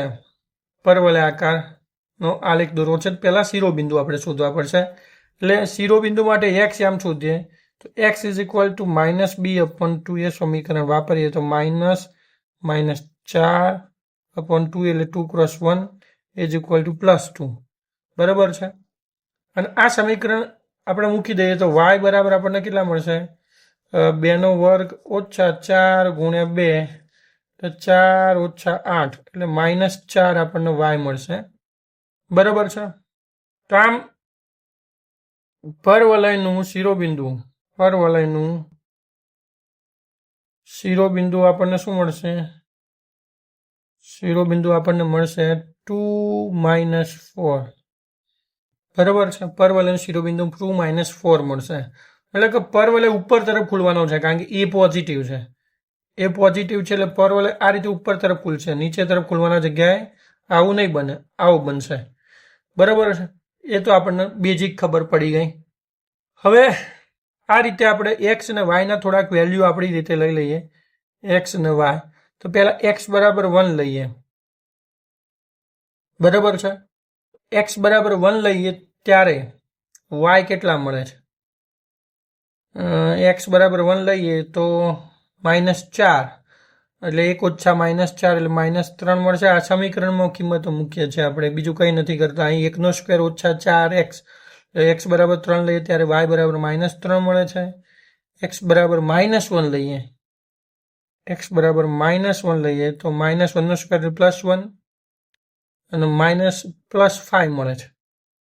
બરાબર. -1 × 4 એટલે +4 અને +1 એટલે +5 મળે. x બરાબર 0 લઈ લઈએ, ચેક કરી દઈએ. x બરાબર 0 લઈએ તો x બરાબર 0 - 0 એટલે 0 એ 0 મળે છે. વાહ, સરસ. તો x બરાબર 0 ત્યારે y બરાબર 0 થાય છે. બરાબર છે. x બરાબર 2 લઈએ તો શું થાય છે? તો x બરાબર 2 લઈએ તો 2² 4 એટલે x બરાબર 2 લઈએ તો y બરાબર -4 મળશે. તો આપણને મળી જ ગયા છે શિરોબિંદુના યામ. બરાબર. x બરાબર 3 લઈએ તો 3² 9. બરાબર છે. 3² 9 અને -4 × 12. 12 - 9 એટલે -3 મળશે. y બરાબર -3 મળશે. બરાબર. તો આવા બિંદુઓ આપણે લઈ શકીએ. x બરાબર 4 લઈ લઈએ, એક વખત છેલ્લું લઈ લઈએ તો x બરાબર 4 લઈએ તો 4 નો વર્ગ 16, 16 માઇનસ 16 એટલે 0, y બરાબર 0 મળશે.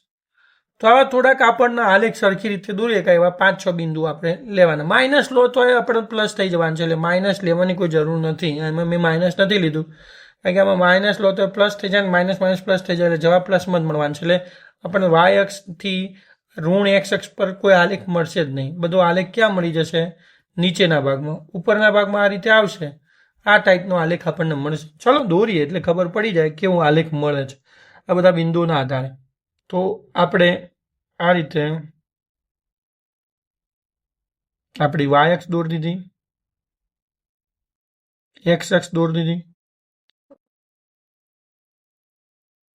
અહીં નીચે દોરી દઈએ, થોડીક મોટી કરી દઈએ આકૃતિને, સાઈડમાં પણ થોડીક કરી દઈએ એટલે આપણને શું વ્યવસ્થિત દોરતા ફાવે. હવે આપણે આના યામમાં નામ આપી દઈએ.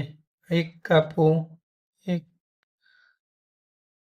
2, 3, 4, 5, 6, 7, 8 નામ આપી દીધું. 8 છે બરાબર. અહીં 1, 2, 3, 4, 5, 6 નામ આપ્યા. આ આપણું વાય અક્ષ છે, વાય અક્ષ આપણું એક્સ અક્ષ છે બરાબર.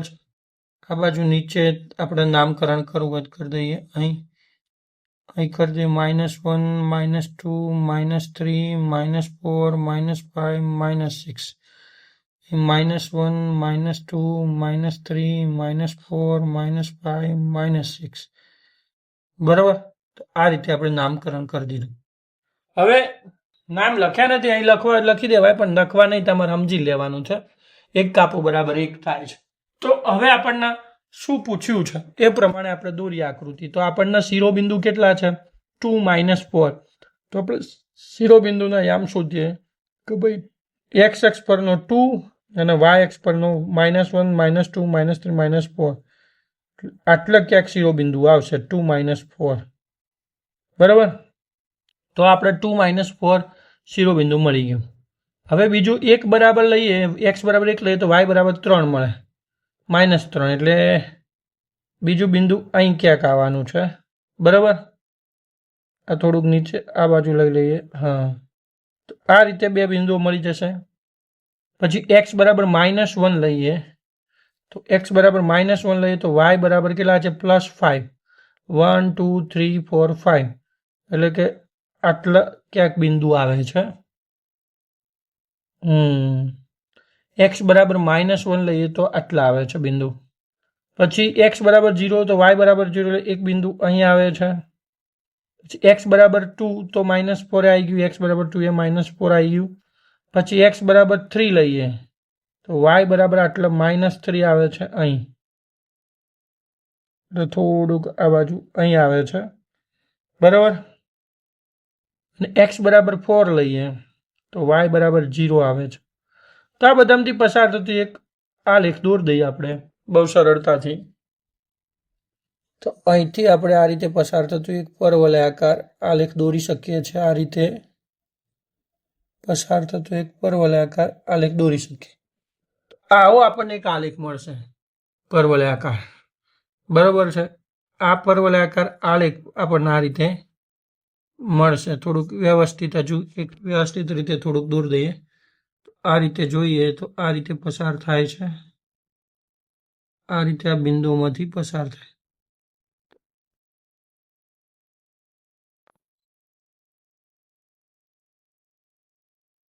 બરાબર. તો આ રીતે આપણને એક પરવલયાકાર આલેખ મળે છે. આપણે જે માગેલું સમીકરણ હતું એ માગેલા સમીકરણ માટે પરવલયાકાર આલેખ આવો થશે બરાબર. તો આ બિંદુઓ છે, બિંદુઓને અહીંયા અહીં લખવા હોય લખીએ કાંઈ. અહીં તો હું તો શિરોબિંદુના ખાલી આમ લખું છું 2, -4. બાકીના તમે આકૃતિમાં જોઈને લખી શકો છો. તો આ રીતે પરવલયાકાર આપેલા સમીકરણનો આલેખ આવું મળે એમ કહી શકાય. હવે આપણે વાત કરીએ સ્થાન અને સમયના આલેખ દોરવામાં પરવલયનો ઉપયોગ. તો અહીં આપણે જોઈએ કે આપણી પાસે ધ્યાનથી જોઈએ ને તો એક કણ છે. એ કણ એક્સ અક્ષ પર પ્રારંભિક વેગ u અને અચળ પ્રવેગ a સાથે x બરાબર x0 સ્થાનથી ગતિ કરવાનું શરૂ કરે છે. આપણે ગતિનું સમીકરણ જાણીએ છીએ. ગતિના સમીકરણ અનુસાર કણે t બરાબર 0 થી t બરાબર t સમયમાં કાપેલું અંતર કેટલું થશે? તો કાપેલું અંતર આપણે ઉગમ બિંદુની સાપેક્ષે શોધીએ તો કેટલું થાય? આ ઉગમ બિંદુની સાપેક્ષે કાપેલું અંતર આ કેટલું થશે? તો ઉગમ બિંદુની સાપેક્ષે કાપેલું અંતર x બરાબર x0 પ્લસ d થાય. આટલું અંતર કેટલું છે? આ અંતર છે આપણી માટે x0 અને આ અંતર છે આપણી પાસે d. તો ઉગમ બિંદુની સાપેક્ષે કાપેલું અંતર x બરાબર x0 પ્લસ d થાય. તો x0 તો આપણને ખબર છે, d બરાબર આપણે સૂત્ર જાણીએ છીએ ut પ્લસ 1/2 at સ્ક્વેર. બરાબર છે.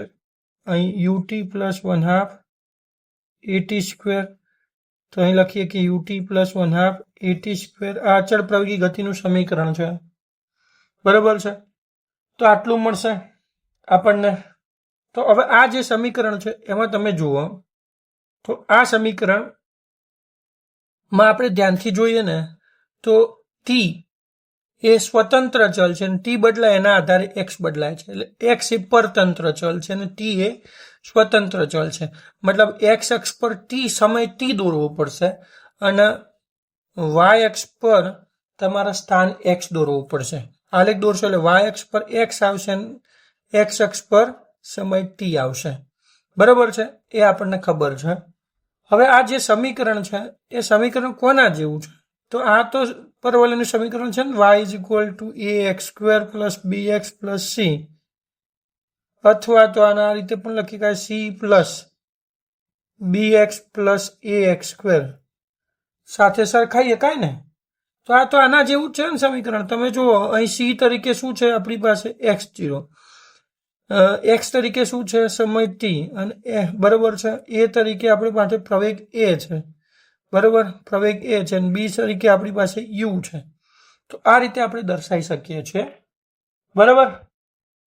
તો આ સમીકરણો આપણે સરખાઈ શકીએ ને દર્શાવી શકીએ છીએ. આપણે જો આ સમીકરણોની સરખામણી કરીએ ને તો આપણને ખબર પડે કે જેવો y છે એવો જ અહીં x છે, જેવો c છે એવો x0 છે, જેવો b છે એવો u છે, જેવો x છે એવો t છે, જેવો a છે એવો સ્મોલ a છે. બરાબર છે.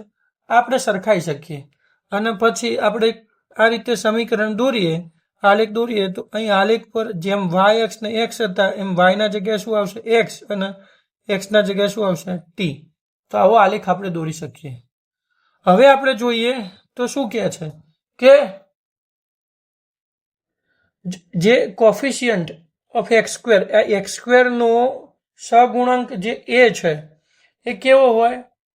x² નો સહગુણાંક આ જે x² છે એ x² નો સહગુણાંક a કેવો હોય? પોઝિટિવ હોય. આ એ ધન હોય તો પેરાબોલા ઓપન અમ્સ એટલે x² નો સહગુણાંક એટલે પ્રવેગ a.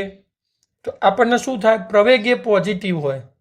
આ પ્રવેગ એ પોઝિટિવ હોય તો આપણો જે પરવલય છે કેવો થશે? ઉપર તરફ ખુલશે. કેવું ખુલશે? ઉપર તરફ ખુલશે. અને બીજી બાબત જોઈએ કે આ જો નેગેટિવ હોય એટલે અહીં એ નેગેટિવ, તો આપણા સમીકરણમાં પ્રવેગ એ પણ કેવો? નેગેટિવ. તો પ્રવેગ એ નેગેટિવ હોય તો આપણો પરવલય આમ નીચે તરફ ખુલશે. બરાબર છે.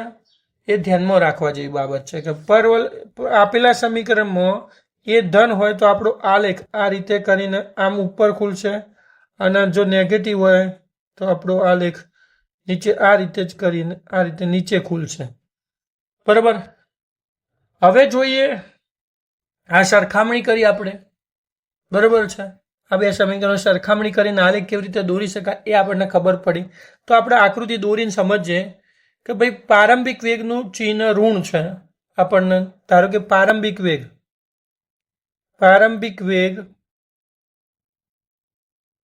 u ઋણ હોય, કન્ડિશનો મૂકે છે. પ્રવેગ એ ધન હોય,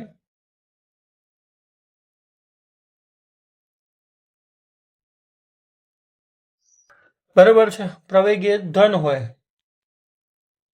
તો આપણી પાસે સંબંધમાં આપણે જોઈએ તો પ્રારંભિક વેગનું ચિહ્ન ઋણ છે અને પ્રવેગ એ ધન છે તો આપણને આલેખ કેવો મળશે?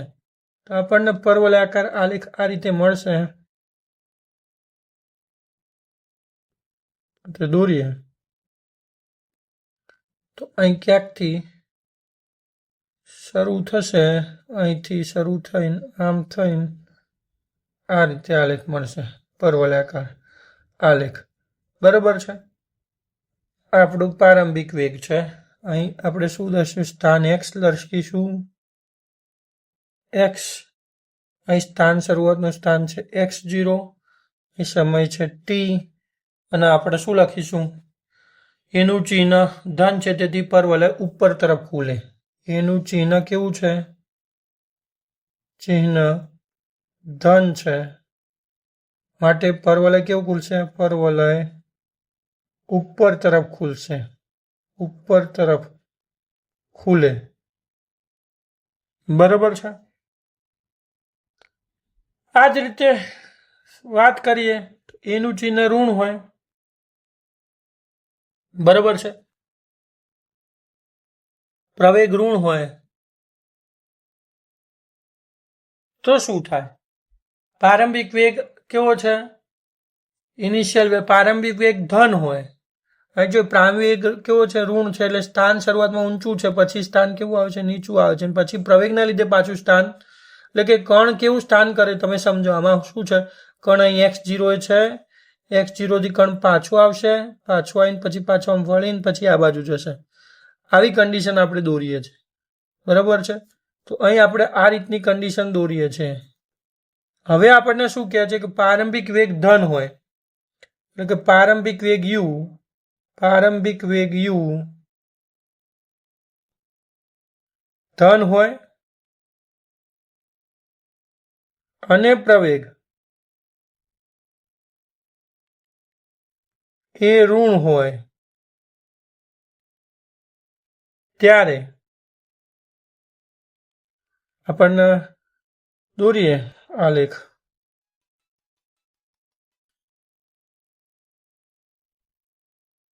તો આવા કિસ્સામાં આપણો પરતંત્ર ચલ તરીકે y અક્ષ x છે અને સ્વતંત્ર ચલ તરીકે સમય t છે. આવા કિસ્સામાં આપણને પરવલયનો આલેખ આ રીતે મળશે. અહીં x0 થી શરૂ થશે,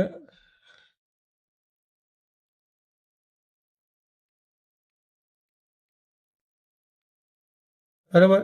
અહીં આલેખ શરૂ થશે x0 થી, અહીંથી શરૂ થશે. આ રીતે આપણને આલેખ મળશે પરવલયાકાર. બરાબર છે. આ બિંદુ x0 છે, અહીં આપણું બિંદુ છે x0, પ્રારંભિક સ્થાન છે. બરાબર છે. આ સમય t છે. આ આપણું ઉગમ બિંદુ O છે, એમ કહી શકીએ. ઉગમ બિંદુ O છે. તો અહીં શું થાય છે? એનું ચિહ્ન કેવું છે? પ્રવેગ એનું ચિહ્ન ઋણ છે, તો પરવલય નીચે તરફ ખુલે છે. ક્યાં ખુલે છે? નીચે તરફ ખુલે છે. આવું આપણે કહી શકીએ. બરાબર છે. તો આવો આપણને આલેખ મળશે. તો આ ધ્યાનમાં રાખવા જેવી બાબત છે. આલેખો જ્યારે આપણને પૂછાશે MCQમાં, ત્યારે આ બધી બાબતો આપણને ખબર હશે તો આપણે ફટાફટ આ બેઝિક ગણિતથી ઉકેલો સરળતાથી મેળવી શકીશું. નહીં તો આપણને અઘરું પડશે. એટલે ધ્યાનથી આને સમજજો. આના આધારિત કોન્સેપ્ટ એક્સરસાઇઝ હું નાખું છું, એને સોલ્વ કરજો. બરાબર. જેથી તમને સરળતાથી ખૂબ ખબર પડી જાય ઝડપથી, અને તમે જોઈ શકો કે ઉકેલ કેટલો સરળતાથી મેળવી શકાય છે. બરાબર. આ બધા બાબતો બહુ અગત્યની છે. આલેખોમાં તમને જ્યારે તમે કાઇનેમેટિક્સ ભણશો, ગતિશાસ્ત્ર, તેમાં આ બધા આલેખો આવશે, અને એ વખતે આ બાબત જો તમારી મજબૂત હશે તો ખૂબ સરળતાથી તમે આલેખોને દોરી શકશો, અને સમજી આપેલા હશે, દોરેલા આપેલા હશે તો એને ઝડપથી સમજી શકશો, સમજીને ઉકેલ ઝડપથી મેળવી શકશો. વિદ્યાર્થી મિત્રો, આ હતી મૂળભૂત યામ પદ્ધતિની સચોટ અને સંપૂર્ણ માહિતી. મને આશા છે કે આજના આ લેક્ચરમાં તમને બધા જ કન્સેપ્ટ એકદમ ક્લિયર થઈ ગયા હશે. જો તમને આ વિડીયો સમજાયો હોય અને ઉપયોગી લાગ્યો હોય તો વિડીયોને એક લાઈક ચોક્કસથી કરજો, અને તમારા ક્લાસમેટ સાથે આને શેર કરવાનું ભૂલતા નહીં. તમને આજના ટોપિકમાં કોઈ પણ ડાઉટ કે પ્રશ્ન હોય તો નીચે કોમેન્ટ સેક્શનમાં ચોકસાઈથી જણાવજો. હું પૂરેપૂરો પ્રયત્ન કરીશ તમારા પ્રશ્નોના જવાબ આપવાનો. જો હજુ સુધી આપણી ચેનલ જ્ઞાન ગ્રેવિટીને સબસ્ક્રાઇબ નથી કરી તો સબસ્ક્રાઇબ બટન દબાવીને બેલ આઇકન ઓન કરી દેજો, જેથી આવનારા તમામ વિડીયોની નોટિફિકેશન તમને તરત જ મળી જશે. હું અહીં આ ચેનલ પર બધા જ ટોપિકો લાઇનસર નાખવાનો છું. JEE મેન્સથી માંડીને એડવાન્સ સુધી, નીટ, બધા જ ટોપિકો આપણે આ ચેનલમાં કવર કરવાના છે. તો બેલ આઇકોન દબાવી દેજો, જેથી તમને આવનારા બધા જ વિડીયો વિશે માહિતી મળે. મળીએ છીએ આવતા વિડીયોમાં ફિઝિક્સના એક નવા અને રસપ્રદ ટોપિક સાથે. ત્યાં સુધી વાંચતા રહો, મહેનત કરતા રહો અને આગળ વધતા રહો. Thank you.